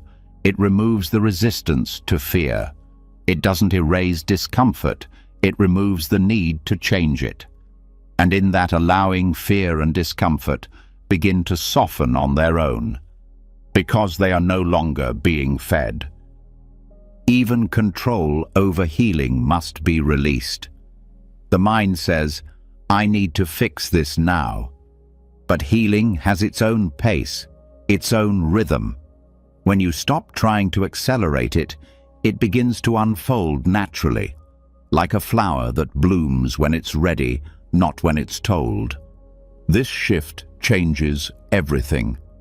The way you breathe, the way you walk, the way you sit in silence, no longer chasing, no longer resisting, just being, fully, here, now. Let the breath rise, let it fall, let the world turn without your grip. The less you hold it, the more it holds you. This is the secret, the paradox. That surrender is not weakness, it is the beginning of real strength. After letting go of control, there's a quiet shift. A different kind of awareness begins to take shape. Less focused on fixing, more tuned into understanding. No longer fighting the waves of anxiety, but now curious about where they come from. Not just the surface triggers, but the deeper layers, the unseen causes that build up until panic feels automatic. Buddhism offers a way to trace that journey, a way to see how a single moment, a tiny spark, turns into a flood. This map is called dependent origination. It's not just philosophy.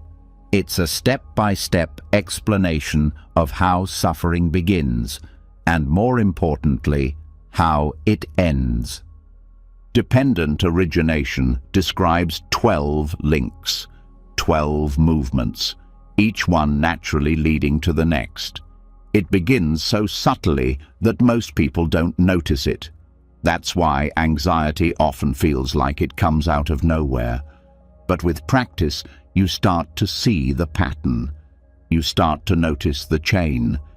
And once you see the chain, you can stop pulling it. You don't need to break it with force. You just need to stop following it. The first link is ignorance. Not ignorance as in being unintelligent, but as in forgetting the truth of the present moment. It's the moment when awareness dims, when attention leaves what's real and drifts into habit, assumption, or belief. This sets the entire chain into motion, because once awareness is lost, reaction takes over. Ignorance leads to mental formations. These are the conditioned reactions based on past experience. The thought patterns, emotional habits, and unconscious responses that play out when presence is lost. They shape perception before perception even happens. If the nervous system has been trained for fear, these formations will reflect that. They set the tone for what comes next. Next comes consciousness. Not general awareness, but a specific kind of awareness tied to these formations. It filters experience through old lenses. Everything now is colored by the past. This consciousness is narrow. It looks for what it expects to find. If fear was planted early, fear is now more likely to be seen. Following consciousness comes name and form, the building blocks of identity and the physical body. This is where experience starts to become personal. The mind begins to say, "This is me," and "This is happening to me." A sense of separation takes shape. The world feels solid, fixed. Experience stops being just sensation and starts being a story. That sense of self gives rise to the 6 sense bases: the eyes, ears, nose, tongue, body, and mind. These aren't just physical organs, but the entire system of receiving information. With these in place, the world floods in. Sensory input becomes constant. Every sight, sound, and thought has a doorway. From the senses arises contact, the meeting point between the sense organ, the object, and the awareness of it. It's the moment when experience is felt directly, the warmth of a touch, the sharpness of a word, the volume of a sound. Nothing is good or bad yet, it's just raw data. But this is where things begin to turn. Contact leads to feeling, pleasant, unpleasant, or neutral.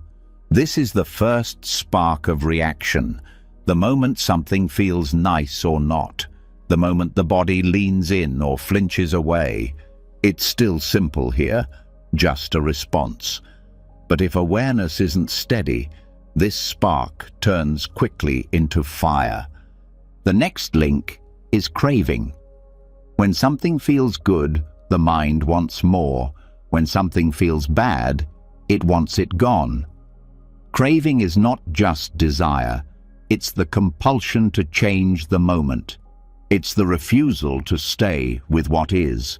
This is where the anxiety begins to grow, because now peace depends on getting or avoiding something, and that tension makes the present feel incomplete. Craving turns into clinging, not just wanting, but holding on, building identity around what is wanted. I need this. I must avoid that. This feeling means something about me. Clinging makes the moment personal. It creates pressure. The stakes get higher. Everything becomes a test, and the nervous system reacts. Clinging leads to becoming. The identity now hardens. The self feels defined by what it wants, what it fears, what it avoids. This is not just personality, it's the emotional atmosphere. The body contracts, the thoughts repeat. The future is imagined as something that must be shaped. Becoming is the momentum that carries anxiety forward, even when nothing is happening. Becoming leads to birth, not physical birth, but the birth of a specific self in the moment, the anxious self, the overwhelmed self, the one who feels the panic, the one who believes the thoughts. This birth feels real. It feels like me. And because it feels so real, it becomes the lens through which everything is seen. Finally, birth leads to aging and death. Again, not physical death, but the death of peace, the decay of presence. The cycle completes in suffering, in grief, in fear, in all the painful emotions that come when a moment becomes a threat and the self feels fragile. But here's the power of this teaching. Any link can be stopped. You don't need to go all the way through. You can notice the craving and pause. You can feel the contact and stay. You can witness the feeling without needing to react. The map shows not just the trap, but the exit. To use this in real time, practice noticing the moment a feeling arises. Don't label it as good or bad, just feel it. Then notice if craving follows. If the mind starts to say, "I want more of this," or "I can't stand this," pause there, stay there, let the craving dissolve without feeding it. Each time you do, the next link loses strength. The chain weakens. This is not easy at first. The chain moves fast, but with mindfulness, it slows. You begin to catch the formation before it hardens. You see the thought before it becomes a belief. You feel the reaction before it becomes identity. And with that awareness, you choose differently. Meditation helps make this possible, not by blocking thoughts, but by slowing them enough to see the sequence, to notice when ignorance arises and bring in clarity, to feel craving and offer compassion, to sit with discomfort without turning it into fear. Over time, this becomes a new habit, a gentle watching instead of a quick reaction. This practice is not about getting rid of the links, it's about seeing them clearly. When you see the pattern, it stops being automatic. You are no longer caught in it, you are watching it move. And in that watching, freedom is born. The mind will still form, feelings will still arise, but they don't have to turn into suffering. They can appear and pass like clouds. They don't have to become a self. They don't have to become a prison. They can just be. Let the next feeling come. Let it move through the body. Don't chase it. Don't avoid it. Just notice the link. Where does it want to go? What if you didn't follow it? What if this moment could stay open? This is how the cycle ends, not with a dramatic breakthrough, but with a gentle refusal to keep walking the same path. A choice made over and over, to see clearly, to stay soft, to stop pulling the chain. Once the links of dependent origination are seen clearly, the mind becomes sharper. Not in a tense way, but in a way that sees the trap before stepping in. There's less automatic reaction, less blind following of mental patterns. But even so, thoughts still arise, worries still form. Sometimes the spiral starts before awareness catches it. And that's when something else becomes essential. Not just insight, but interruption. Not in a forceful way, but like a gentle hand on the shoulder reminding you to return. In Buddhism, this is called the bell of mindfulness. A sound, a breath, a feeling that brings you back to now, back to the body, back to presence. These moments don't erase anxiety, they interrupt its momentum, and sometimes that's all it takes to stop the spiral from growing. Awareness anchors are simple. They are not tools that require effort. They are points of return, touchstones. Something that exists in the present moment that can pull attention away from the storm of thinking. It could be the sound of a bird outside, the weight of your feet on the floor, the rising of the belly with a breath. These things don't shout, they don't demand. But when you learn to notice them, they become lifelines. The problem with anxious thoughts isn't just their content, it's their rhythm. They move fast. One thought triggers another, then another, and within seconds, you're imagining worst-case scenarios, future disasters, things that haven't happened and may never happen. The thoughts build on each other because there's nothing breaking the chain. The momentum grows because there's nothing interrupting it. But a single moment of attention can stop it cold, not by solving the thought, but by stepping out of the loop entirely. The bell of returning isn't always a sound. Sometimes it's the texture of your clothing, the temperature of the air, the pause between words. It's anything real, immediate, and felt. These anchors ground the mind. They remind it that there is a body, that there is breath, that this moment exists, and it's not the one the thoughts are describing. The present is usually far less dramatic than the future the mind is racing toward, and that contrast wakes something up. There's a practice in Zen monasteries where a literal bell is rung at various points in the day. When it sounds, everyone stops. Whatever they're doing, whatever they're thinking, they pause, breathe, return. It's not a break from life, it's a return to it. The bell isn't the distraction, the thinking is. The bell is the reminder that you've wandered and that you can come back. You can create your own version of this. It might be a phone chime set to ring every few hours. It might be a word you whisper when your mind starts to spin.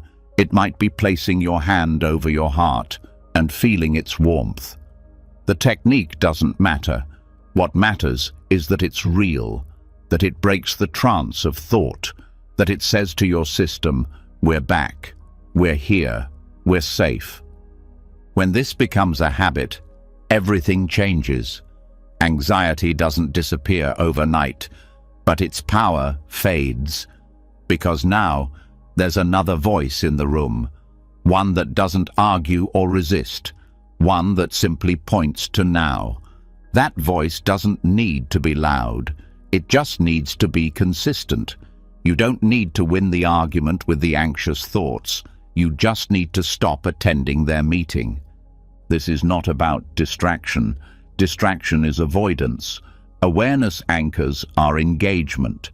They engage with reality instead of illusion. Distraction says, don't think about that. Awareness says, come see what's actually happening. It's not suppression, it's redirection, away from fantasy toward what's real. These moments also calm the nervous system. The body doesn't know the difference between a real threat and an imagined one. So anxious thinking creates a physical response: tight muscles, racing heart, shallow breath. But when attention returns to something immediate, the body gets new information. There is no danger here. The breath deepens, the shoulders lower, the system recalibrates, and all of it begins with one small moment of attention. You can also use the breath itself as a bell. Not breath control, just breath awareness. The inhale that was already happening. The exhale you don't have to create. Every breath is a reminder that life is unfolding right now. You don't need to chase it. You just need to notice it. Sometimes it helps to name the return. Here, this, now. A single word can act as a signal, a gentle light switch that turns on presence, not because the thought has gone away, but because the mind has stopped feeding it. Over time, awareness anchors change your relationship with thought. You stop seeing thoughts as facts. You stop assuming they require action. They become weather, passing through. They become music in another room. You hear it, but you don't go in. You can also use the body as an anchor. The feeling of your spine, the contact between your feet and the ground, the temperature on your skin, the subtle pulse in your hands. These sensations are always there, but anxiety pulls attention away from them.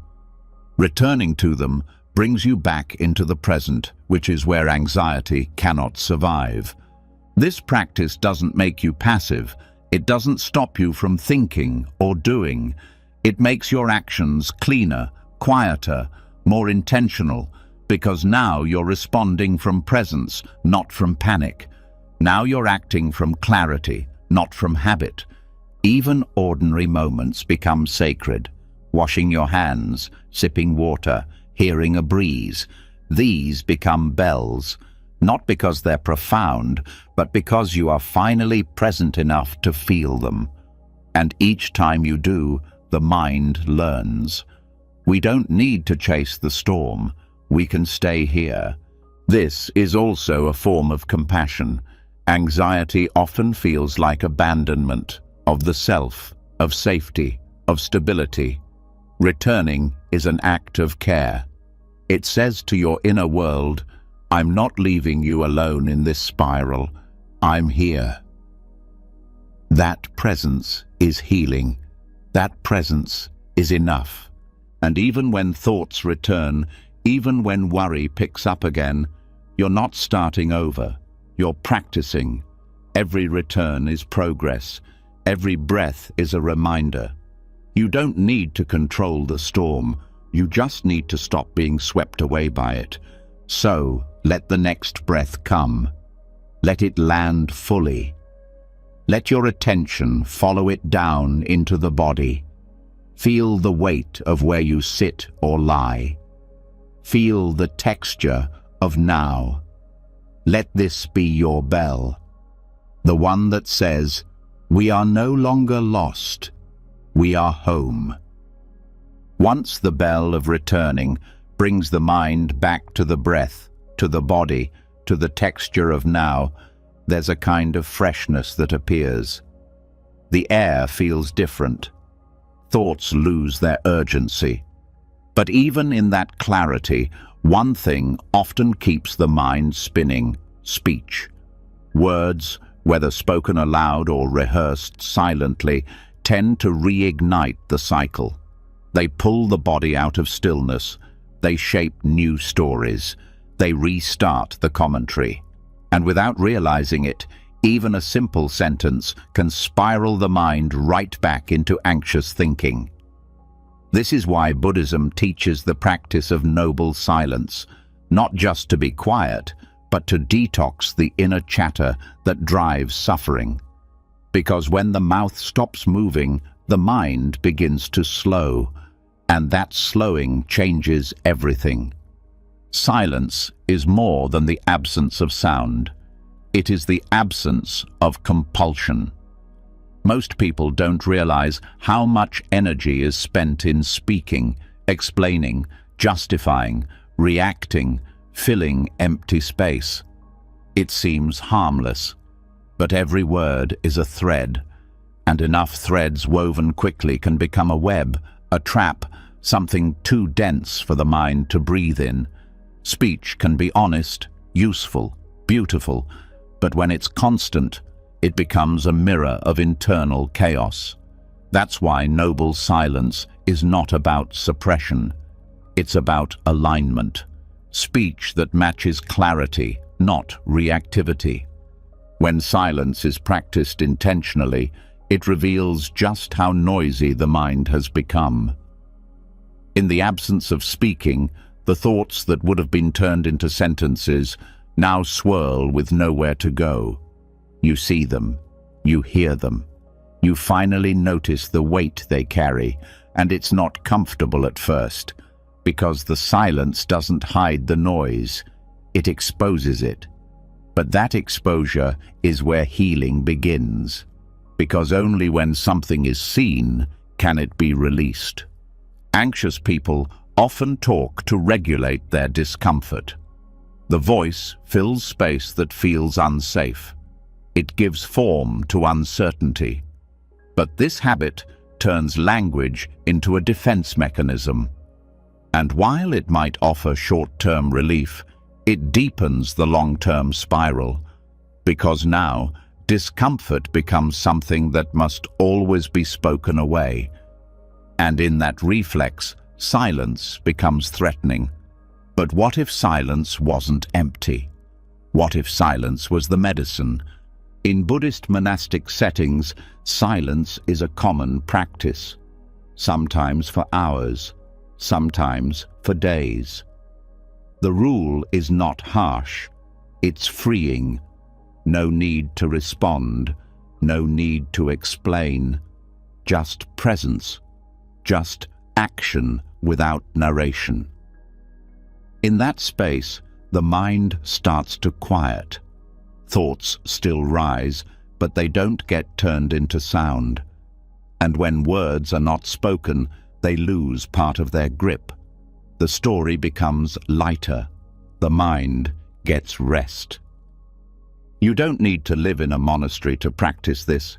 You can begin with 1 hour a day, a period where nothing needs to be said, not to others, not to yourself. Just a window of stillness. During this time, don't explain your actions in your head. Don't narrate your feelings. Don't rehearse conversations. Let the silence do the speaking. Let it say, "This moment doesn't need commentary. It just needs presence." Over time, this shifts your relationship to language. Words become fewer, sharper, more meaningful. The inner monologue quiets. The reflex to fill silence fades. And in that fading, anxiety has less fuel. Because most anxious spirals are fed by inner speech. Silent arguments, imaginary scenarios, emotional explanations. But without words, those loops can't form in the same way. They lose structure. They dissolve. This also affects relationships. When you speak less, you listen more. You hear what's underneath the words of others. You become less reactive, more grounded. And when you do speak, your words carry weight. They come from intention, not habit. They are heard differently because they rise from silence, not from noise. The practice also builds resilience.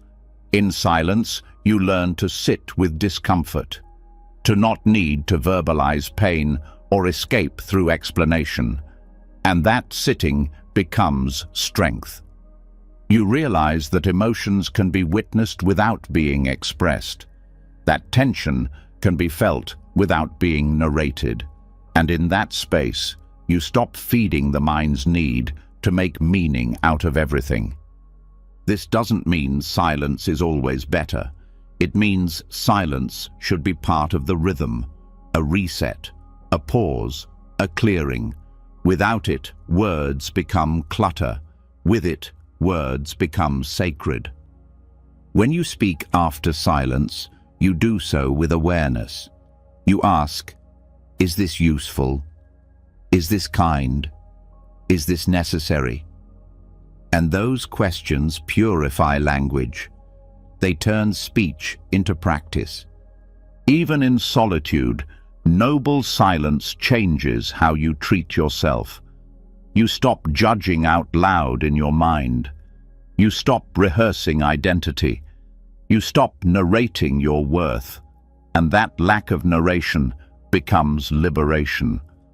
You no longer need to be anyone in your head. You no longer need to prove anything through internal dialogue. You just are. And that being is enough. One simple practice is to go through daily tasks without thinking in words. Wash the dishes, fold clothes, walk slowly. But don't describe it to yourself. Just feel it. Just move. Just breathe. Let the moment be silent. Let it speak without language, and notice what shifts. Notice how much softer the world becomes when the mind stops trying to name it all. Another practice is writing down every thought you feel the urge to say, not as a performance, but as release. When you read them later, you'll notice how much of it wasn't needed, how much of it was just habit. And with that awareness, the next time those thoughts rise, you'll feel less pressure to give them voice. You'll know they're just passing weather. Noble silence is not isolation. It's not avoidance. It's intimacy. It's a deeper closeness with what is. Because when the mind stops talking, the world speaks louder. The wind, the breath, the stillness, all of it becomes louder than the fear ever was. And that's the paradox. The less you say, the more you hear. The less you narrate, the more you feel. The less you explain, the more you understand. This is not about being silent forever. It's about knowing silence deeply enough to choose when to speak. Knowing presence fully enough to return when words become too much. And knowing peace intimately enough to stop searching for it in sentences. Let the next breath come quietly. Let the space around you widen. Let this silence be alive. Let it hold you.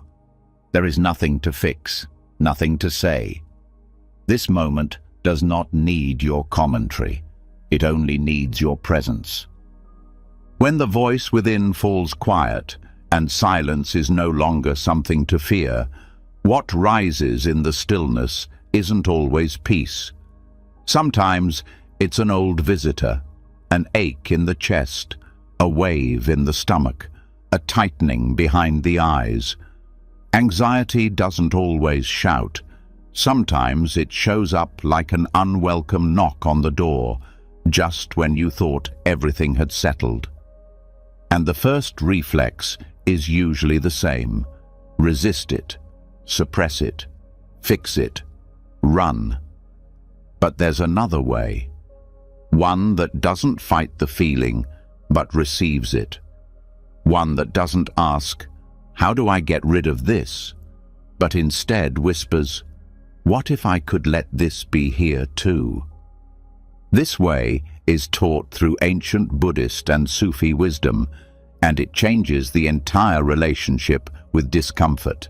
It teaches that the mind is not a battlefield, it's a guest house.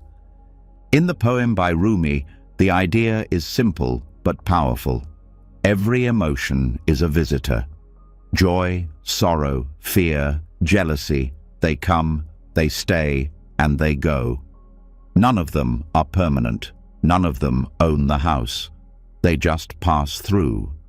And when this understanding settles into the nervous system, anxiety loses its sharpness. Not because it's gone, but because it's no longer mistaken for a threat. It's just another guest.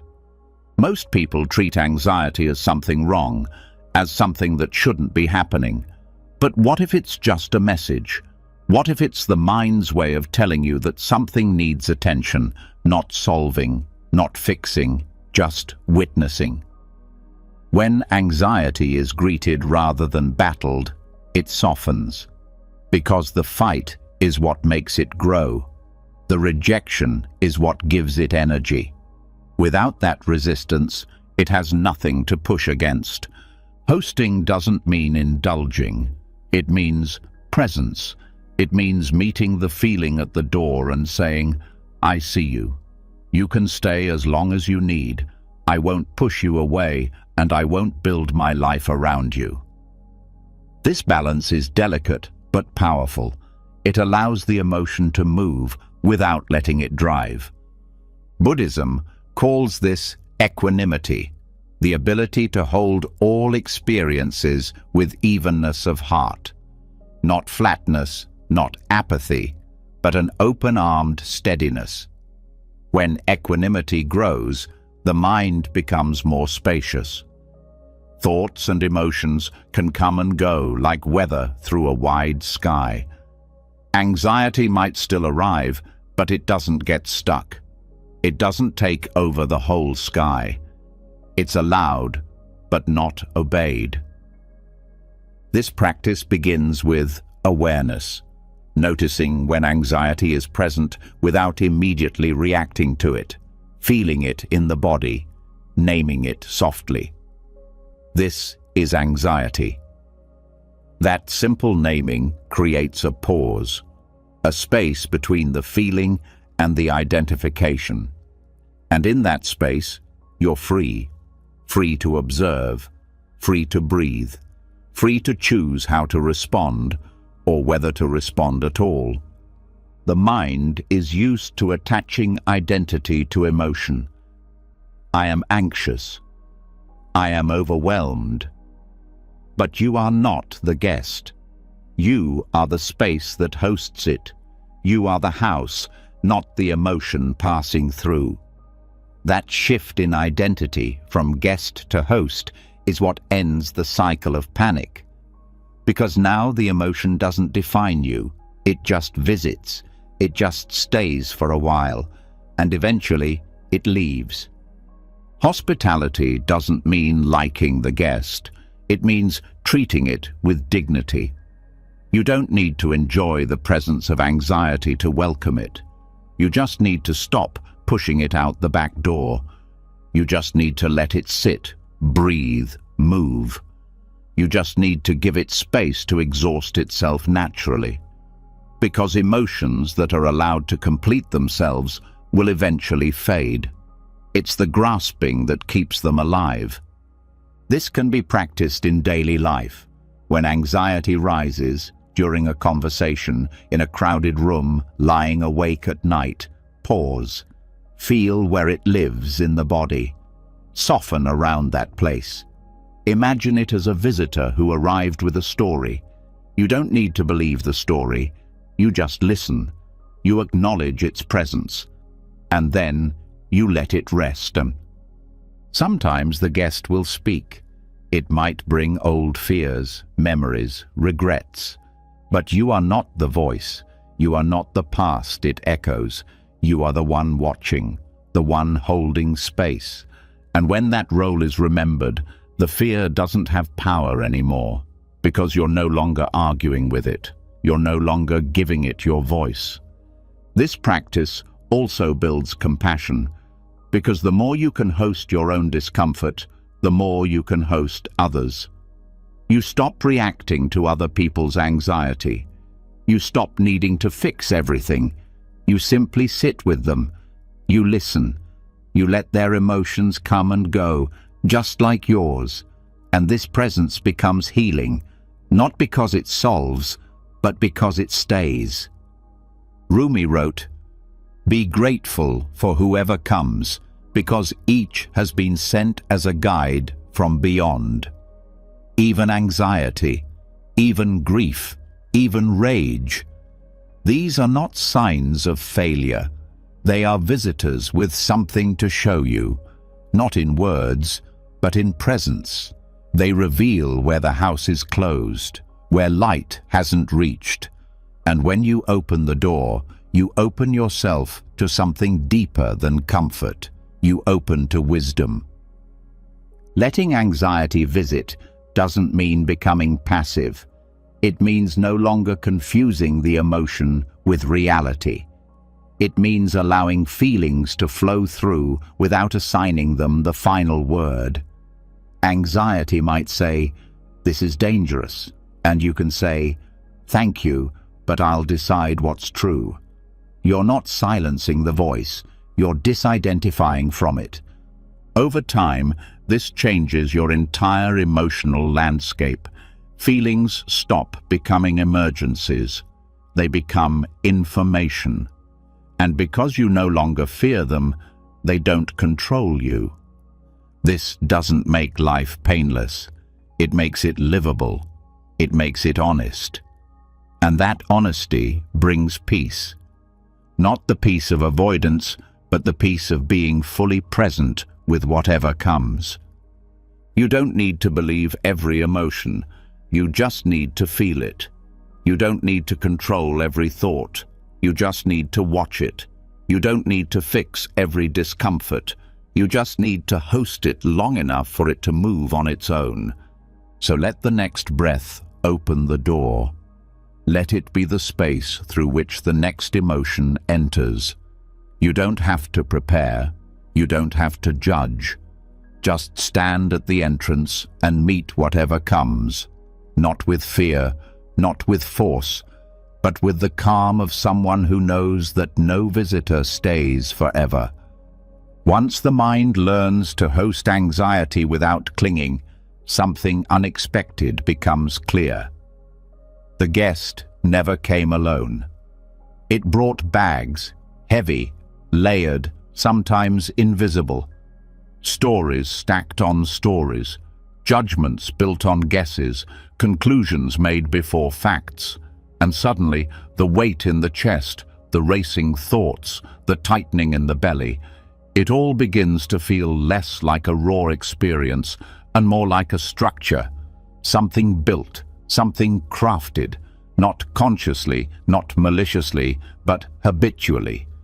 This is what Buddhist philosophy calls fabrication, or sankhara, the process of layering thoughts, assumptions, and interpretations over raw experience until the original moment is buried beneath mental construction. It's how panic forms out of thin air, and once this process is seen clearly, the mind begins to let go, not just of anxiety, but of the architecture that holds it up. Fabrication begins in innocence. A thought appears. A simple one. Maybe it's a sound, a memory, or a question. At first, it's just a flicker, but the mind doesn't let it stay small. It adds to it. What does this mean? What will happen next? Why now? What does this say about me? Each thought spawns another. Each one piles onto the last. And soon, the mind isn't feeling a moment. It's drowning in the idea of it. The original spark is gone. What's left is the fire built from it. This layering happens fast. A sensation is felt in the chest. The mind names it, anxiety. Then it judges it. This is bad. Then it projects. This could get worse. Then it personalizes. I shouldn't feel this way. Then it predicts. Something terrible is about to happen. None of these thoughts are the truth. They're interpretations, assumptions, constructions, but the body reacts to them as if they were real. The muscles tighten, the breath shortens, the loop begins. The tragedy of fabrication is that it convinces you that the fear is coming from outside. But the storm is being built internally, one brick at a time. And the most powerful part of the teaching is this: what is built can be unbuilt. What is layered can be peeled away. The panic is not a permanent part of you. It is a structure resting on assumptions, and those assumptions can be questioned. The first step is recognizing the difference between sensation and story. A feeling is just that, a sensation in the body. Warmth, tightness, fluttering. It's real, but it's not dangerous. It's not a problem to solve. It's just something to feel. The moment the mind adds a story, this means something is wrong, this has to be stopped, it's no longer pure. It's been covered, and that covering becomes the anxiety. To unmask fabrication, the mind must slow down. Not stop, just slow. Like watching a replay in slow motion. You feel the tightness, and before the thoughts can rush in, you pause. You ask, what did I just add? Did I name this? Did I resist it? Did I assume something about it? And with each answer, a layer peels back. Sometimes the fabrication is subtle. You don't even realize you're doing it. You think you're just being careful, just planning, just understanding. But what you're really doing is building, shaping a reality in your head that has nothing to do with what's actually happening. And that's why it feels so heavy. You're not carrying a moment. You're carrying a mental sculpture of the moment, and it weighs far more. This is where meditation becomes not just useful, but necessary, because only in stillness can these layers be seen clearly. When you sit and do nothing, the constructions start to rise. Thoughts build themselves, emotions swirl. But you're watching now. You're not climbing inside the structure. You're outside, seeing how it forms, and that witnessing is what breaks the spell. The goal isn't to stop building, it's to stop mistaking the building for truth. You'll always have thoughts. That's not the issue. The issue is believing them without question, letting them define the moment, letting them decide what is real. When you stop doing that, the whole thing begins to crumble. There's a teaching in Buddhism that says all suffering is born from attachment to what is fabricated, not from what is, but from what the mind adds. That's why so much relief comes not from changing your life, but from seeing clearly, from realizing that most of what feels unbearable isn't what's happening, it's what's being layered on top. This also creates compassion. When you realize how much of your own fear is self-constructed, you stop blaming others for theirs. You understand that everyone is carrying a mind full of stories, and you begin to meet those stories with gentleness, not judgment. In daily life, this shows up in the small moments. A comment from someone, a silence in a room, a strange feeling in the body. The mind leaps to explain it, to label it. But what if you didn't? What if you just let it be raw, let it pass through without naming it? That's the undoing, not inaction, but non-construction. Fabrication can also come from memory. The mind pulls something from the past and replays it, not as it happened, but as it's imagined now. And then it builds a future from that memory, a future that doesn't exist, based on a past that's been edited. It feels real, but it's a movie, and you can step out of the screen. One method to unmask fabrication is noting. When a thought arises, label it. Planning, remembering, judging, imagining. Don't analyze it, just name it and let it go. This strips the thought of its disguise.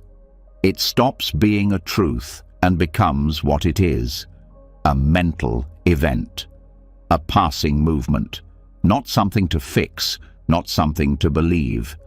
The body can also reveal when fabrication is happening. Tension is often a sign. When the shoulders rise, when the breath shortens, it's a signal. Something has been added. Return to the body. Return to sensation. Don't follow the thought.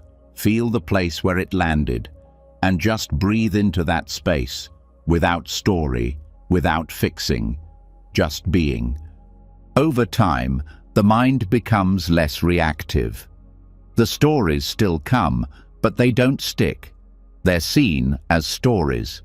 And that seeing is freedom. Because now, even when anxiety rises, it's not panic, it's presence. You're with it. You're not building on it. You're not turning it into something bigger. You're just letting it move. Let the next breath be simple. Let it rise without needing to mean anything. Let it fall without needing to fix anything. This breath doesn't need a name. It doesn't need a story. It just is. Like the moment. Like the feeling. Like you. Once the illusion of panic is revealed to be a construction, built layer by layer through mental fabrication, there comes a deeper realization. Some of those layers were never yours to begin with. Some of those fears didn't start in your body. They didn't start with your story. They were given to you, passed down quietly, lived out loud by those who came before. This is the echo of ancestral anxiety, a pattern that repeats itself through generations, not out of destiny, but out of habit. And what Buddhism offers is not just understanding, but freedom, the path of mindful disidentification, the choice to step out of a loop you were born into, but do not have to continue. Karma, as taught in Buddhism, is not fate. It's not a punishment. It's a momentum, a chain of cause and effect driven by action, speech, and thought, and not just your own. Family systems pass down karma like rivers pass down silt. Sometimes the stream is clear, stories told, fears shared, behaviors mimicked. But often it's invisible. A mother who flinches at confrontation, a father who tightens around control, a grandparent who taught silence instead of expression. None of it said directly, yet all of it absorbed. The body learns before the mind can name it. This kind of inheritance doesn't live in genetics alone. It lives in nervous systems, in how emotions were handled or not handled, in how conflict was met or avoided, in what was considered safe to feel. If your caregivers met fear with panic, you learn to do the same. If they met uncertainty with anger or shutdown, those patterns became familiar. Not because you chose them, but because you were surrounded by them. And this is where karma becomes active. Because once you see the pattern, you are no longer just a participant. You are the pivot point, the one who can choose differently, the one who can stop the echo. This doesn't mean blaming the past.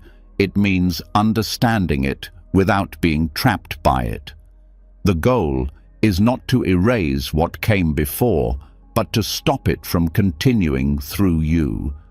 To do this, the first step is recognition.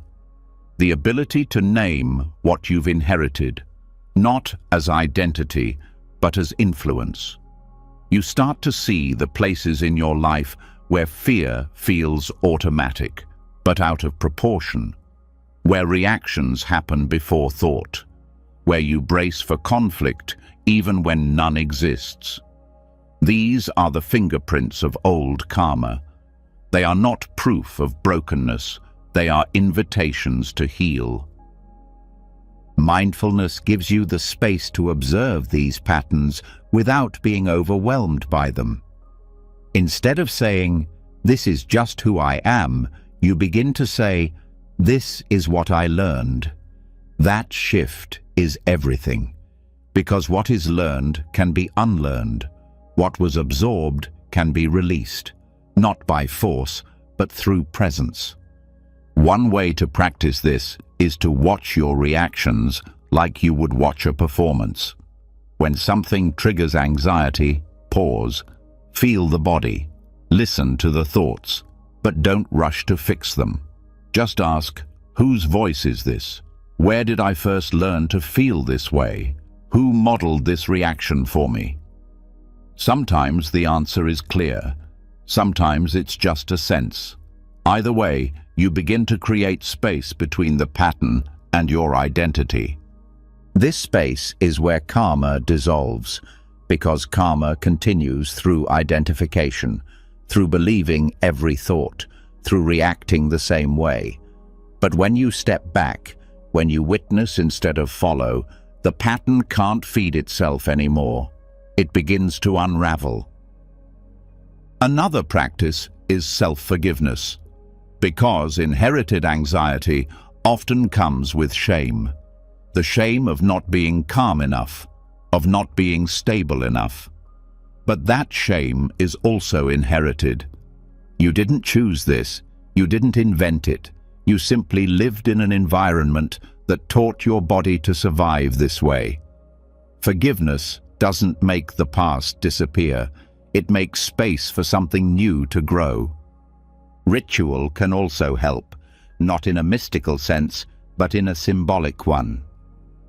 Writing a letter to the fear you inherited, naming it, thanking it for helping you survive, and then letting it go. Burning the letter, burying it, putting it in water, not to forget it, but to mark the moment of transition, the moment when you choose not to carry it forward. Sometimes this process brings grief. Grief for the years lost to anxiety that wasn't even yours. Grief for the way fear shaped your childhood. Grief for the love that couldn't be fully felt. Let that grief move through. It's not weakness, it's the weight lifting. It's the body clearing out what it never needed to hold. You may also begin to see how your own choices have already started to change the pattern. Every moment of pause, every breath taken in awareness, every time you didn't snap or shut down or run. These moments matter. They are you rewriting the story. They are you becoming the ancestor who did it differently. This process doesn't have an end point. There's no final purge. Karma is subtle. It returns in new forms. But with each return, your relationship to it changes. You meet it with more wisdom, more compassion, less fear. You stop being the container and you become the channel, letting the old flow through you, but not stopping with you. This kind of healing is not just personal, it's collective. Because the calmer you become, the more space others feel around you. Your nervous system begins to regulate others. Your silence becomes safety. Your presence becomes permission for others to feel. This is how ancestral anxiety ends, not through resistance, but through quiet revolution. One breath, one pause, one act of non-reaction at a time. Let the next breath come with this awareness. You are not broken. You are not bound. You are standing in the middle of a lineage, holding both the pain and the power to transform it. Not for validation, not for perfection, but because peace is possible, because you've seen what fear does, and you're ready for something different. After seeing how inherited anxiety can be softened through presence and mindful disidentification, something deeper starts to stir beneath the surface. Even with the past understood and forgiven, a quiet tension remains, not from what already happened, but from what might, from the future, from the constant anticipation of a world that hasn't arrived.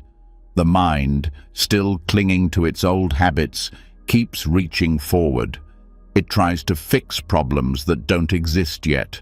It imagines worst-case scenarios and builds tension around them as if they were already real. This is the hidden layer of suffering that often goes unnoticed, the anxiety of what hasn't happened. And the path forward isn't about more control. It's about a strange but liberating act: forgiving the future.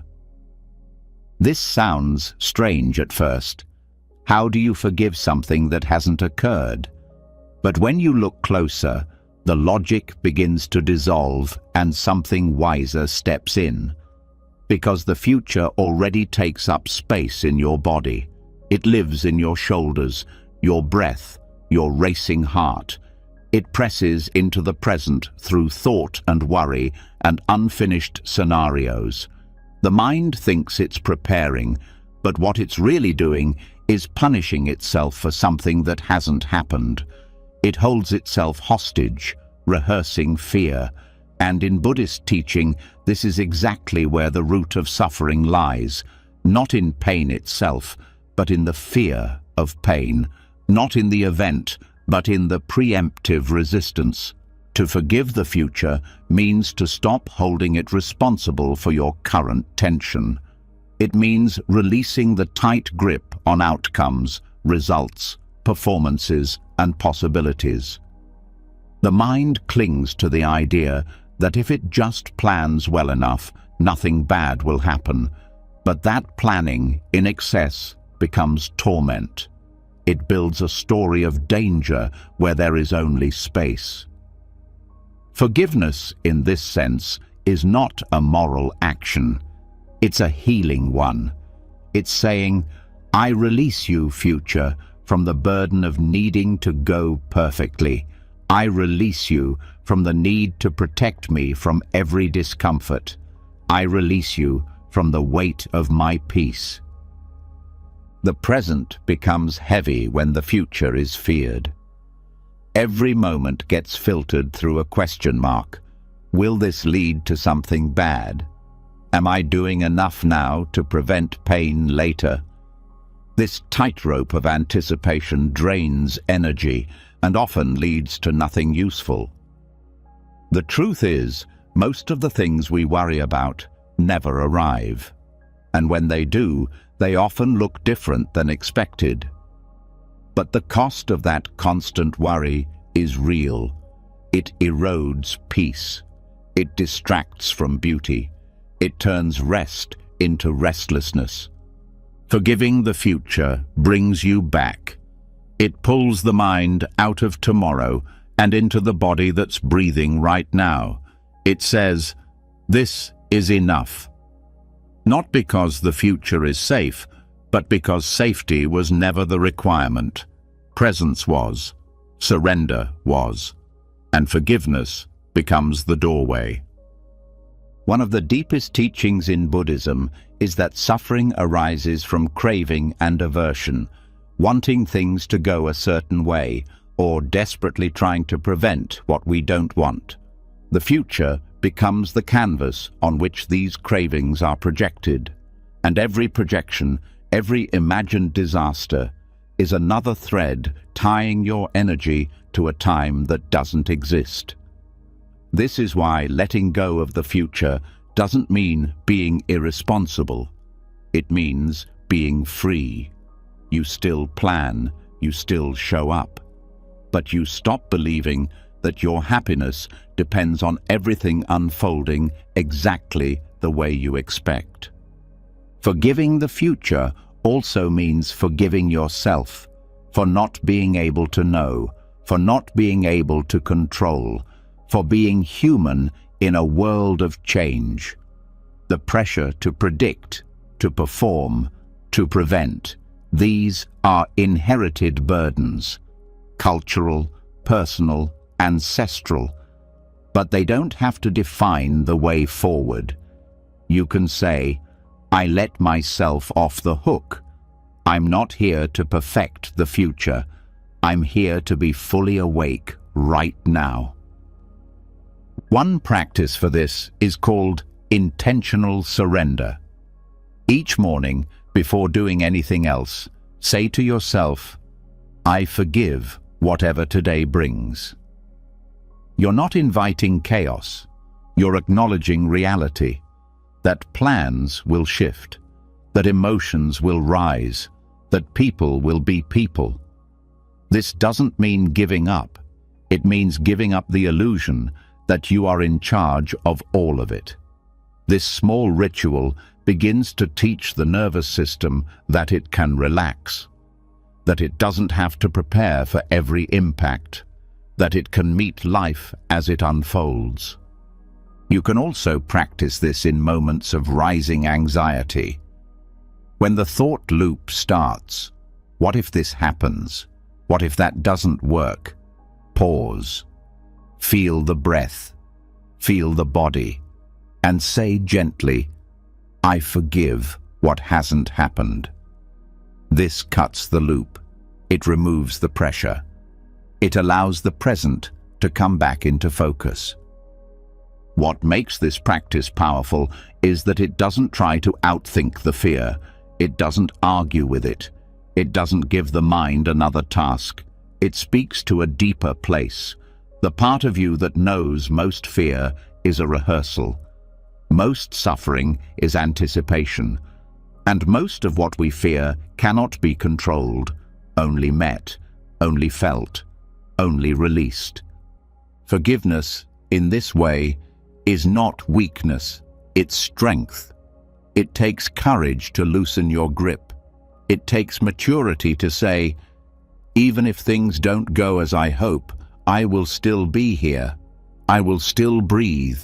I will still find peace in this body. This is the heart of resilience, not immunity to pain, but the willingness to keep opening no matter what comes. This approach also transforms how we relate to others. Much of our anxiety is tied to how we think people will act or respond or judge us in the future. But we can't control their minds. We can't predict their choices. And trying to do so only makes us tense and defensive. Forgiving the future means releasing others from the job of keeping us calm. It means saying, I don't need you to act a certain way for me to be okay. That freedom is rare and powerful. The future also becomes softer when we stop seeing it as a test, as a moment where we'll be judged or exposed or punished. That belief comes from old conditioning, from systems that taught us we had to earn love, earn safety, earn rest. But the Dharma, the truth taught in Buddhism, says otherwise. It says that peace is your natural state, not something achieved through perfection, but revealed through letting go. Letting go of the future also makes room for joy, because when the mind is always scanning for danger, it misses what's beautiful. It sees through a narrow lens, but when that lens is put down, the world widens. You start to notice small things again, the warmth of sunlight, the way wind moves through leaves, the way your breath feels in your chest. These aren't distractions, they are reminders. Reminders that life isn't waiting for you in some future moment. It's right here. So let the next breath be one of soft release. Let it be a pause in the chase. Let it say to the future, You don't owe me anything.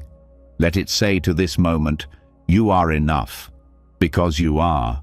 And peace doesn't live in prediction. It lives in presence.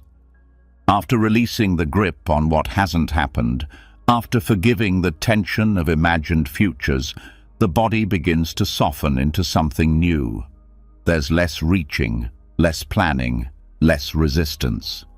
But what fills that space now is not just emptiness, it's vibration, a presence deeper than thought.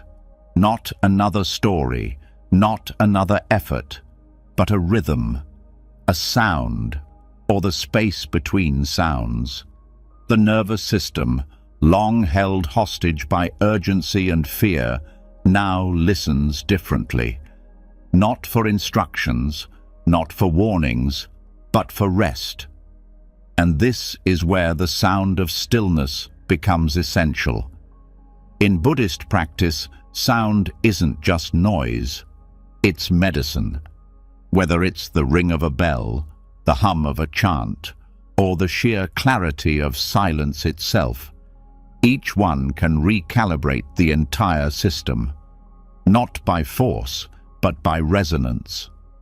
The nervous system is always listening.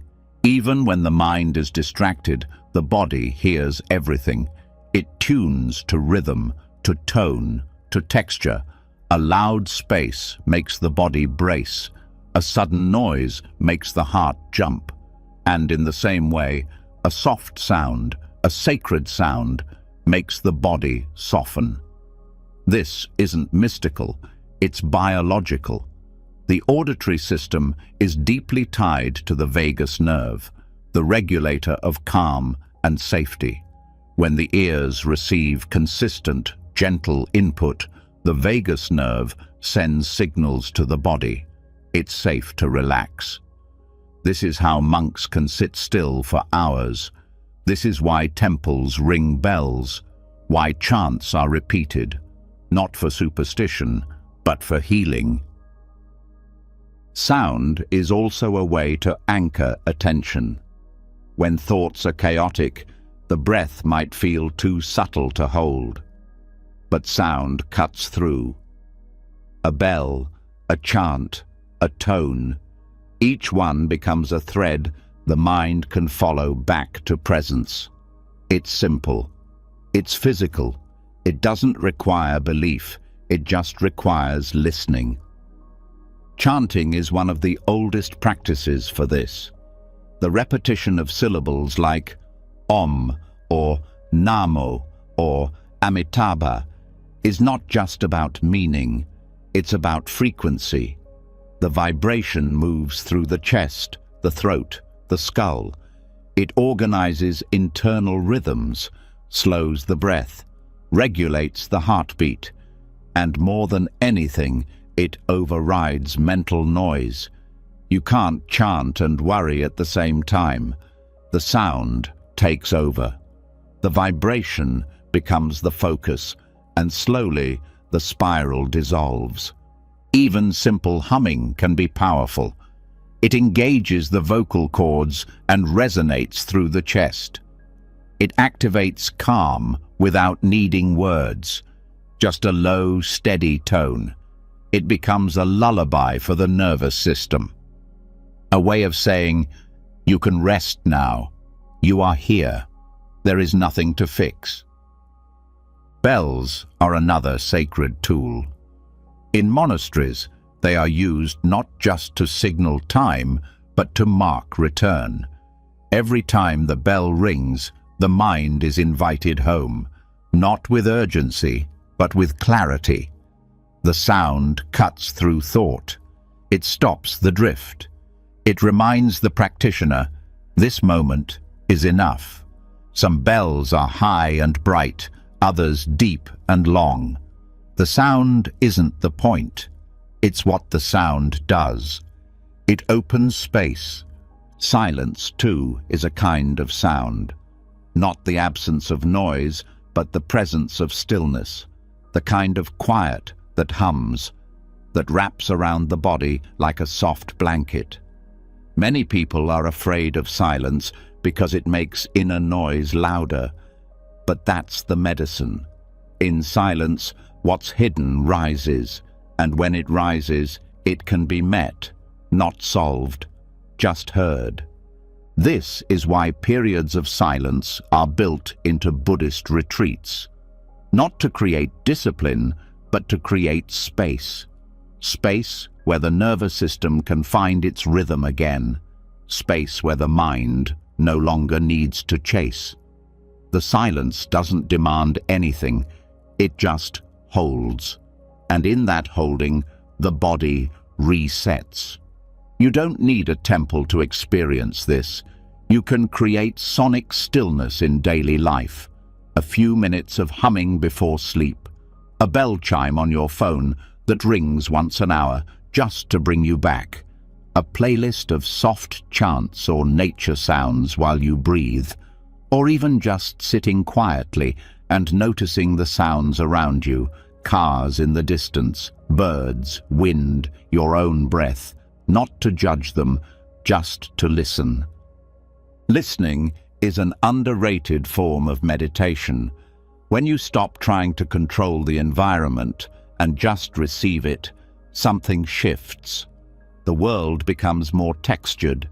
The mind becomes more grounded. The sound becomes a teacher, a mirror, a home. Sound can also be used as a transition, from thought into presence, from stress into rest, from day into night. Lighting a candle and ringing a bell at the end of the day is not ritual, it's recalibration. A way to signal the nervous system, the work is done. You can return now. This is especially helpful for sleep. Many people carry anxiety into the night. Thoughts repeat. The body won't settle. But the use of steady, soft sound, like Tibetan singing bowls, low chants, or white noise, can guide the system down. Not through suppression, but through resonance, through tuning the inner world to something slower, deeper, kinder. Sound also helps release stuck energy. Emotions that couldn't be spoken often stay lodged in the body. Vocal practices like toning, humming, or even singing can help move them, not through performance, but through vibration. The body doesn't need you to explain the pain, it needs you to vibrate it out, to give it rhythm, to let it move. This is why group chanting is so powerful. In a room full of people humming the same sound, the individual dissolves into something shared. The boundary between self and other fades. The vibration fills the space. And the nervous system, so often isolated, remembers connection.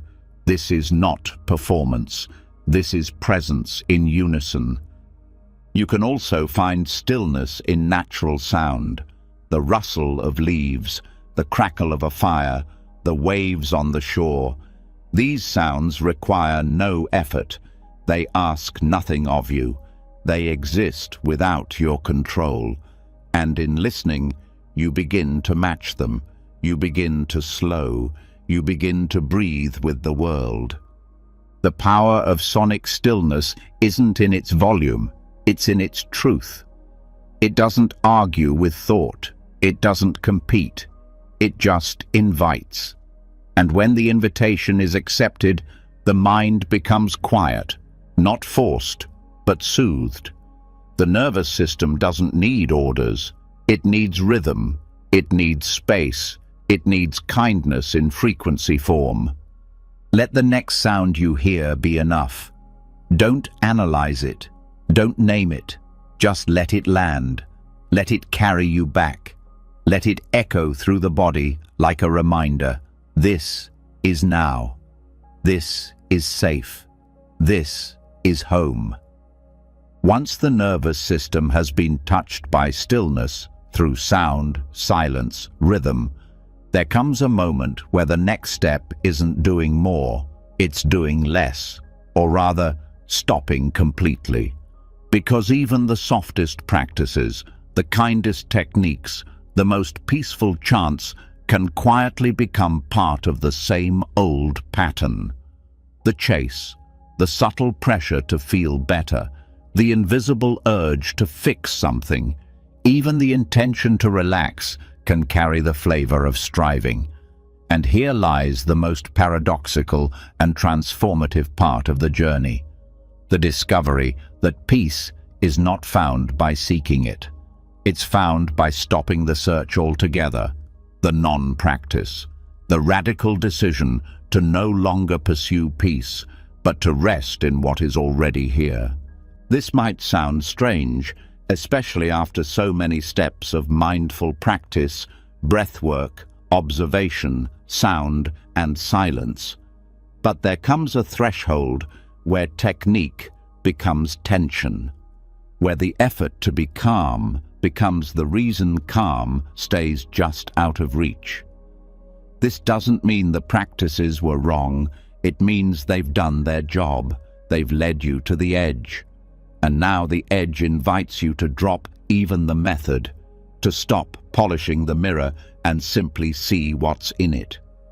The truth is, the desire to feel better can quietly turn into a form of self-rejection. The moment we say, "I need to relax," we imply something's wrong. The moment we reach for peace, we confirm its absence. And in that subtle confirmation, we build more distance, more effort, more anxiety. This is what Buddhist teachers mean when they say the path must be dropped, not discarded, but released, like letting go of a boat once you've crossed the river. You needed it. But now it's time to walk. Non-practice doesn't mean apathy. It doesn't mean spacing out.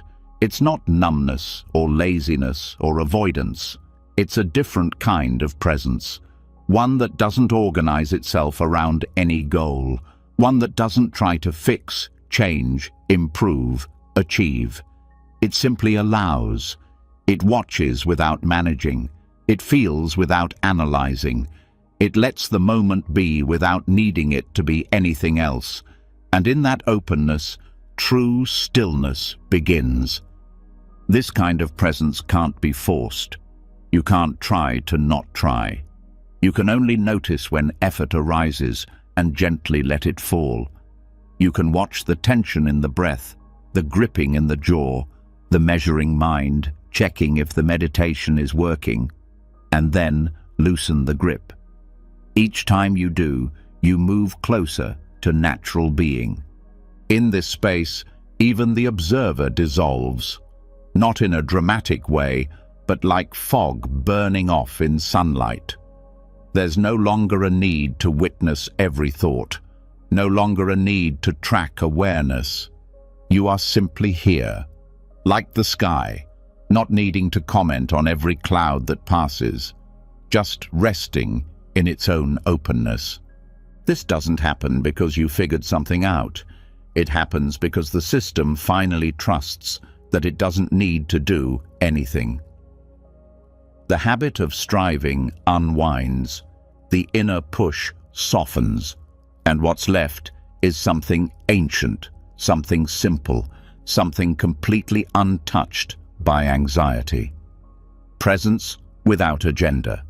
It helps to think of non-practice as allowing gravity to do its job. You don't have to hold yourself up.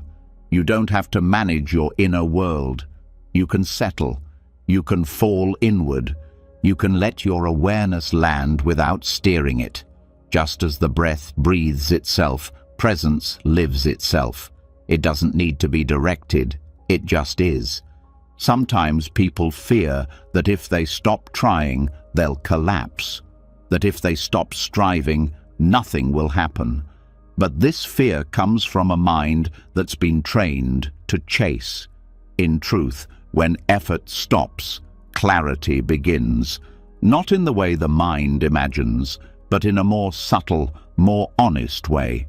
There's nothing to prove, nothing to solve. You're not meditating anymore. You're not practicing. You're just being. And that being is enough. This kind of stillness can't be measured. You can't evaluate it. You can't describe it accurately. It's not calm like a frozen lake. It's calm like open space. Everything moves through it, but it doesn't move with anything. It holds the whole show without being caught in any scene. Letting go of practice doesn't mean forgetting what you've learned. It means trusting that what you've learned has become part of you. The breath awareness, the observation, the compassion, none of that disappears. It just stops being effortful. It stops being something you do. It becomes what you are. This non-practice can happen anywhere. Sitting, walking, standing in line. You don't need a special space or special time. You just stop reaching. You stop shaping the moment. You stop adjusting the self. And what remains is presence in its rawest form. Unfiltered, unmanaged, alive. This state is sometimes called just sitting in Zen. Shikantaza. Not sitting to meditate, not sitting to improve, just sitting, letting everything be as it is. No special breathing, no technique. Just the act of not trying to become anything. It's deceptively simple and deeply transformative. Even in difficult emotions, this approach changes everything. When sadness rises, you don't fix it. When fear appears, you don't manage it. You let them come, you let them go, like waves. Not because you're passive, but because you're finally not resisting. You're finally not tightening around what life is doing. And in that softness, suffering dissolves on its own. This is the heart of the Buddha's teaching. Suffering ends when craving ends. Craving for relief, craving for control, craving for a different now. The moment that craving stops, peace is not achieved. It's revealed, because it was always there underneath the struggle. Let the next breath arrive on its own. Don't hold it. Don't shape it. Don't even watch it. Let it be. Let your awareness rest the same way. Unmanaged, open, unconcerned. This is non-practice. This is the stillness that lives beneath effort. The calm that doesn't need your help. And from this stillness, something surprising starts to happen. Energy returns, not the frantic kind, but a quiet, steady vitality. Because when you stop chasing peace, you stop exhausting yourself, you stop running in circles, and the body, the mind, the heart, all begin to refill. This is how rest becomes power, how surrender becomes strength. When the chase for peace finally stops, and the body surrenders into simple being, what often rises next isn't clarity, it's heaviness. A soft fog, a weight behind the eyes, a kind of mental blur that doesn't feel quite awake and doesn't feel quite asleep. Most people resist this state. They see it as laziness, dullness, or something to shake off. But what if that fog is actually sacred? What if the state of mild disorientation before sleep, the moment when thoughts loosen their grip, when willpower fades, when the edges of the world begin to blur, is not a distraction, but a doorway? This is what Buddhist insight quietly reveals. That lethargy, when not feared or judged, becomes a gate into the deepest forms of letting go. The sleepy, restless space between wakefulness and sleep is one of the most fertile terrains for healing. It's a moment when the ego lets down its walls, when identity begins to dissolve, when the part of the mind that manages everything, the planner, the protector, the judge, goes quiet. And in that gap, something more ancient takes over, something wise, slow, and beyond effort. But only if the mind doesn't resist it. Only if you don't jerk back into alertness, trying to stay productive or mindful. Because the truth is, some of the deepest awareness isn't sharp, it's soft. It arrives not when the mind is bright, but when the mind is quiet enough to stop interfering. In many spiritual traditions, the space just before sleep is revered. Tibetan Buddhists call it a liminal threshold, a time when the barriers between conscious and unconscious begin to fade, when clinging to self loosens. In this state, meditation deepens not through focus, but through surrender. You're not guiding awareness anymore. You're floating in it, letting it carry you instead of directing it. There's no need to think clearly, no need to practice correctly. The very fog you were taught to avoid becomes the warm mist where the mind finally rests. This transition state, often mistaken for a problem, is a signal that the body is ready to heal. It's the body saying, enough thinking, enough controlling, enough fixing, just dissolve. Let your shape melt. Let the border between inside and outside soften. In this state, thoughts don't stop, but they lose their importance. Emotions still exist, but they drift instead of crash. It's a soft, gentle undoing. When approached with openness, this fog becomes a kind of sanctuary, a place to rest, not just physically, but spiritually. There's no performance here, no inner commentary, just presence that doesn't require clarity. It may feel like you're doing nothing. And that's exactly the point. True meditation isn't measured by alertness. It's measured by intimacy, by how close you are to what's happening. And when what's happening is drowsiness, then intimacy means letting yourself sink into it, not to escape, but to arrive more fully in the body. One of the reasons people fear lethargy is because they associate it with failure, with being lazy or unfocused. But these ideas are cultural, not spiritual. In Buddhist teachings, drowsiness isn't a sin, it's a state, and like all states, it can be met with mindfulness, not sharp mindfulness, gentle mindfulness, the kind that says, I see this, I welcome this, I don't need to change this. There is a particular kind of awareness that only opens in this space, a dreaming awareness, a presence that feels more like a background hum than a bright light. This awareness is closer to the root of consciousness. It doesn't analyze, it doesn't track progress, it simply rests. And in that rest, anxiety dissolves, not because it's solved, but because the part of the mind that fuels it has gone quiet. Restlessness, too, becomes different in this space. It's no longer a problem to manage. It becomes something to soften into. Often, restlessness is just the body's way of releasing energy, like a dog turning in circles before lying down.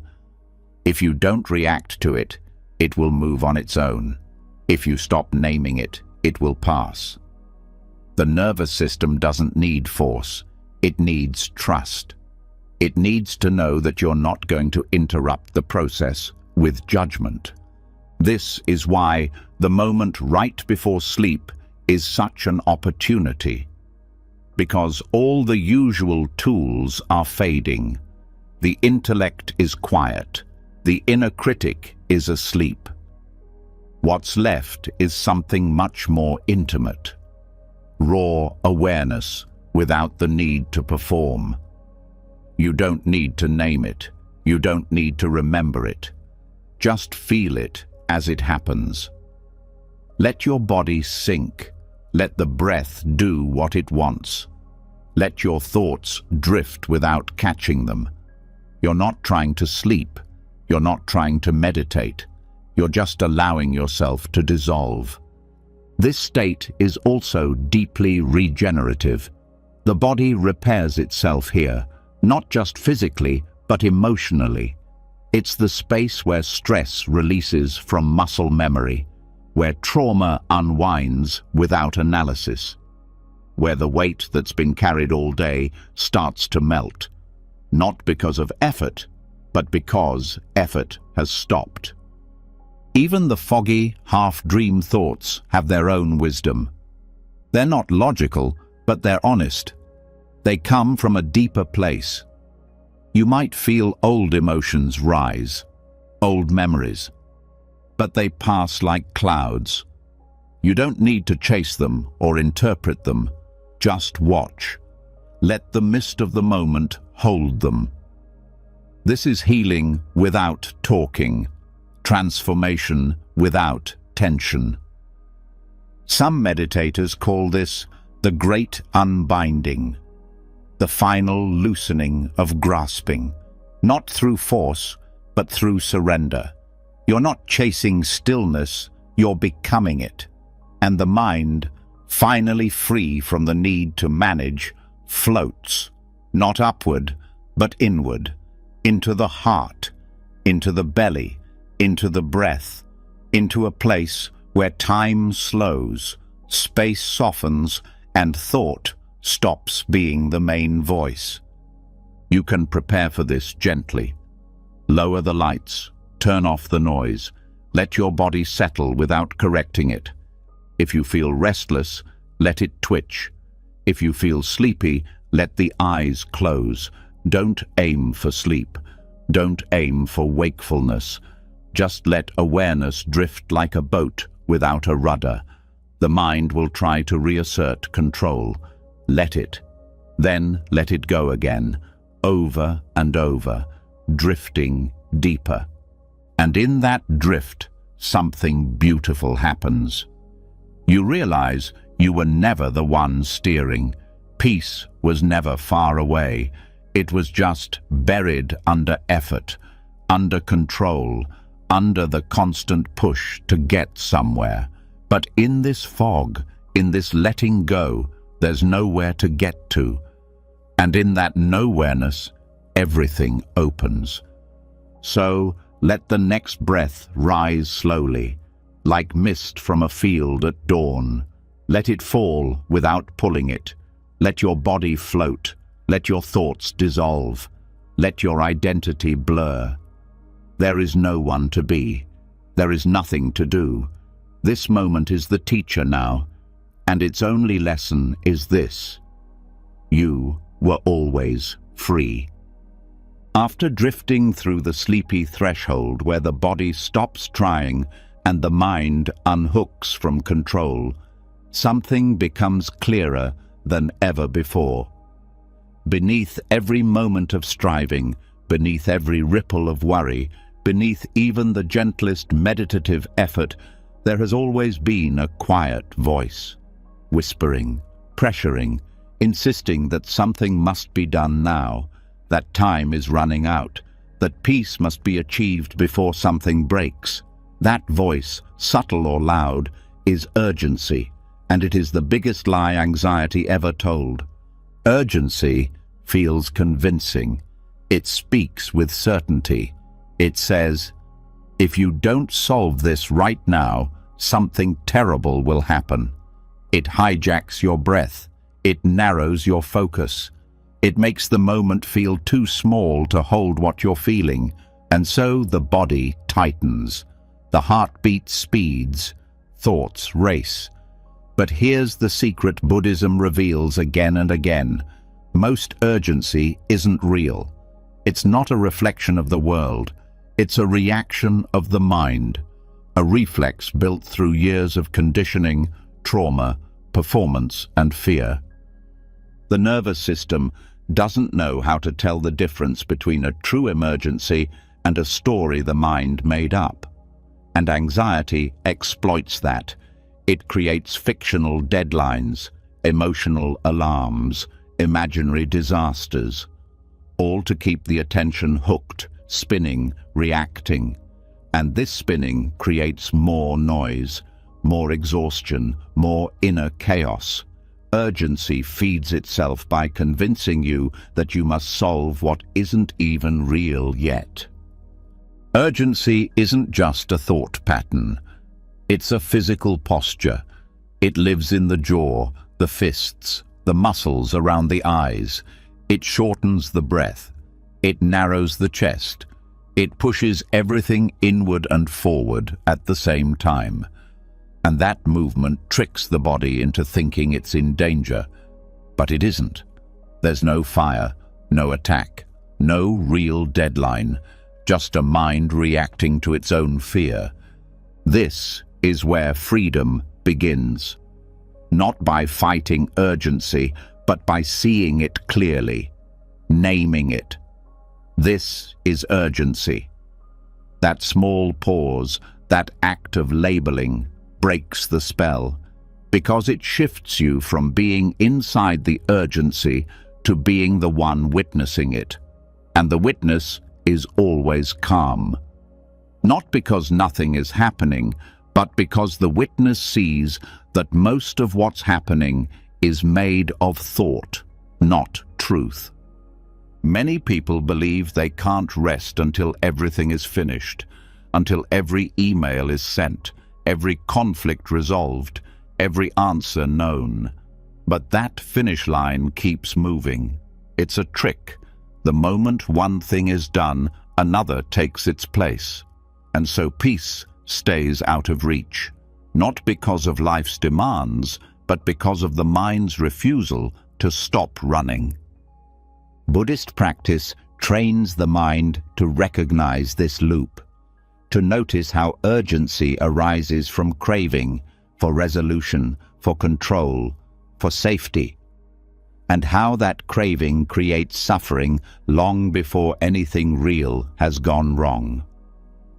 The mind says, hurry before it's too late. But late for what? That question alone begins to unravel the panic, because most of the time there is no clear answer, just a vague threat, a shadow. This is especially true with emotional urgency, the feeling that you must say something now, decide something now, fix something now. But emotions don't need urgent responses. They need space. When you pause instead of react, you begin to realize that urgency doesn't carry wisdom, it carries compulsion. And compulsion rarely leads to peace. This is why mindfulness includes not just awareness, but patience, the willingness to not know, to not fix, to not rush. This patience is not passive, it's powerful, because it creates room for clarity. And clarity reveals that what felt like an emergency was just an old habit, repeating itself out of fear. In daily life, this practice looks simple. When you feel the urge to act, speak, decide, pause, breathe, ask, is this truly urgent or just familiar? Notice how the body softens when you question urgency. Notice how the mind widens. Suddenly, what felt like a deadline becomes a choice. What felt like a crisis becomes a moment. The truth is, most things can wait. Not forever, but for one breath, 1 minute, 1 hour. And in that waiting, reality shows itself. You see that the email didn't need to be perfect, that the conversation didn't need to happen immediately, that the feeling didn't need to be solved to be survived. This isn't about avoidance, it's about timing, about meeting the moment when the body is ready, not when the mind demands. And readiness doesn't come from pressure, it comes from presence, from trust, from knowing that wisdom unfolds, not under tension, but under stillness. Even spiritual practice can become infected by urgency, the rush to heal, to awaken, to be better. But the Dharma is not a race. There is nowhere to get to. Enlightenment is not the end of effort. It's the end of trying to escape now. And now is never urgent. It just is. This shift in perception changes everything. Suddenly, you don't need to be on high alert. You don't need to finish everything before you relax. You start relaxing now, in the middle of the task, in the middle of the mess. Because you've seen the lie, you've heard the voice of urgency, and you're not answering the call. When urgency loses its power, anxiety fades, because anxiety is urgency without direction, a need to do something without knowing what. But when you see urgency for what it is, the pressure lifts. Not because life is easy, but because you're no longer sprinting toward peace. You're standing still, and peace meets you there. Let this breath be unrushed. Let your shoulders drop. Let your eyes soften. There is no alarm ringing. No moment that can't wait for your next breath. Even if something needs your attention, it can have it without your panic. Presence is enough. Calm is still effective. Stillness still moves mountains. Once the voice of urgency is exposed for what it is, just noise dressed in panic, just habit pretending to be truth, the silence underneath it finally comes forward. And in that silence, something even more profound begins to appear. The realization that all thoughts, especially anxious ones, don't stay. They don't last. They don't hold. No matter how convincing they feel, no matter how tightly they grip the body, they are already dissolving the moment they arise. They have no substance, no roots, just movement. And what Buddhism teaches through direct experience is this: watching the fade of a thought is more powerful than fighting it, because in that fading, freedom lives. Most people only notice a thought when it's strong, when it crashes in with force, when it interrupts sleep, hijacks the breath, or sets off spirals of fear.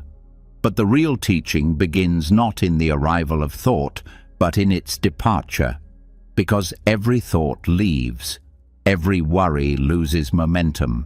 Even if it loops back again later, the version that existed in that moment is gone. It lived, it moved, it passed. And once this truth is seen, not as an idea, but as a felt truth, the fear that thoughts are permanent begins to vanish. The mind likes to hold on to thoughts as if they're solid. It gives them weight, importance, urgency, especially the scary ones. But thoughts are not rocks, they're smoke. They rise, they swirl, and they vanish into air. No anxious thought has ever lasted forever. No emotional storm has kept its full force for more than a few moments. It is the clinging to the thought, the feeding of it, that gives it artificial life. But if left alone, if observed without interference, the thought fades on its own. The Dharma, the core teaching of impermanence, lives here, not as something to believe, but as something to watch, to witness directly. The breath rises and falls, the heart beats and slows, the sensations in the body shift every second, nothing holds, and thought is no different. It arises from conditions. When those conditions change, the thought changes, and even if it returns, it's never quite the same.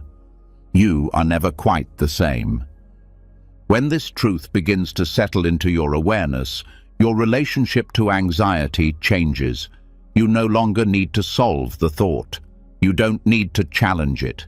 You don't need to silence it. You just need to watch it move. Like a wave reaching shore, it will crash, and then it will slide away, and the sand will be quiet again. This is not detachment in a cold or distant way. It's presence without panic. It's the choice to stay with the experience of thought without becoming it. To see the mind doing what minds do: create, spin, wander. But not confuse that movement with reality. Every time a thought arises, you are offered a choice. Not whether the thought comes, but whether you give it fuel, whether you follow it down the path it's carving, whether you turn it into identity. I am anxious. I am unsafe. But when you watch the thought fade, you begin to see the lie. The thought isn't you. It's just passing through you. And when you stop feeding it, it stops forming roots. There is something called bare attention in Buddhist practice. It means observing what is happening without adding anything to it. No judgment, no commentary, no analysis, just watching. When you apply bare attention to anxious thoughts, you see their nature more clearly. They flicker, they hesitate, they try to grow, but they dissolve when you don't react. It's like watching a match burn out before it lights the next one. This dissolving process can be felt in the body too. The tension that rises with a scary thought doesn't stay. The tight chest, the flutter in the stomach, they pulse, then soften. If you don't resist, if you don't label them as wrong, when you allow the body to experience the energy without the mind amplifying it, the body processes it naturally, and then it fades. One of the great illusions of anxiety is that the thought must be answered, that until it's resolved, it will stay. But it won't. Thoughts have a half-life, even the intense ones. They may return, yes, but not because they're permanent, because they've been practiced. And even that habit can dissolve once you stop believing every thought that visits you. There's something deeply peaceful about sitting in the middle of an anxious thought and realizing that it's already fading, that it's not growing, it's passing. That awareness doesn't need to control it.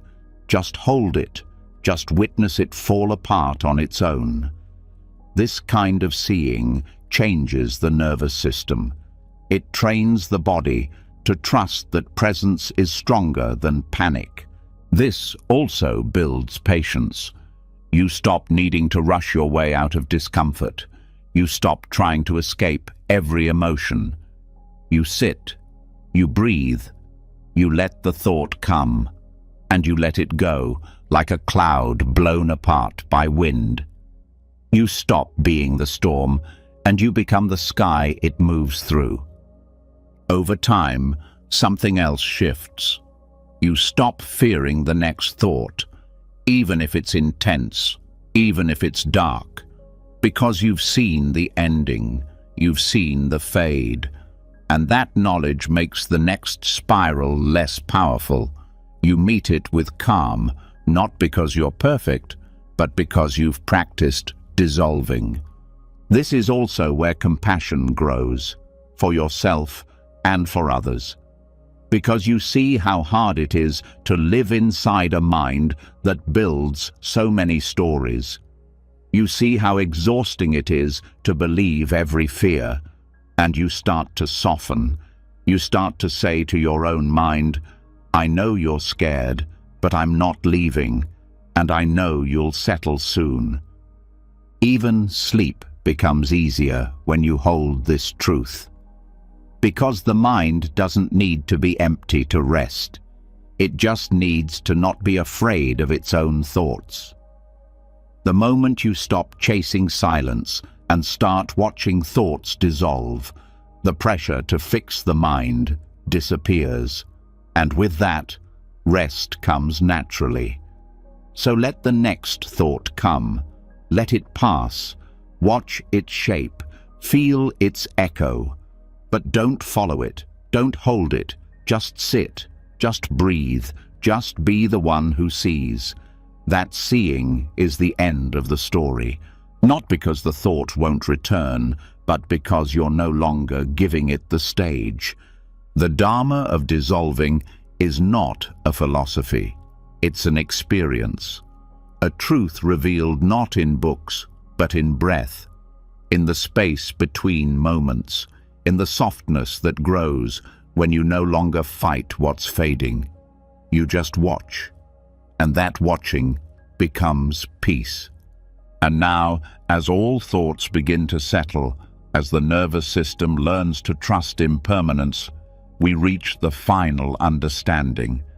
The realization that not only are anxious thoughts fading, but that even your attachment to thoughts is dissolving, that the core identity built around struggle is no longer needed.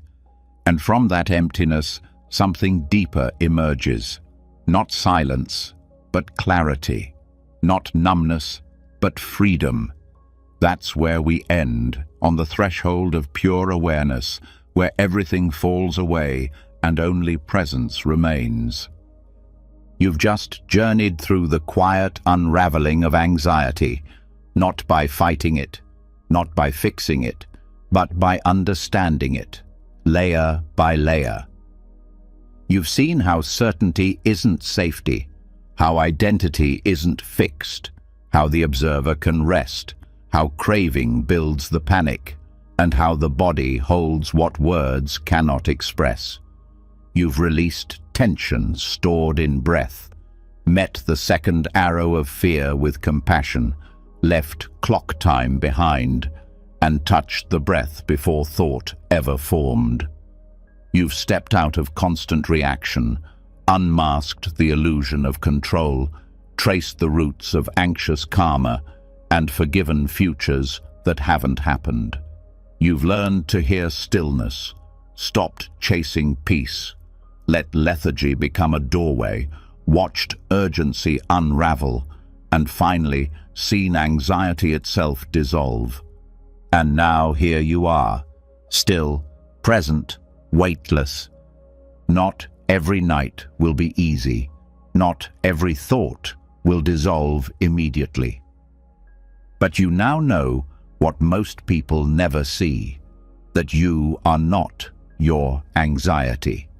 You are the space it passes through, and that space is vast, calm, and untouched.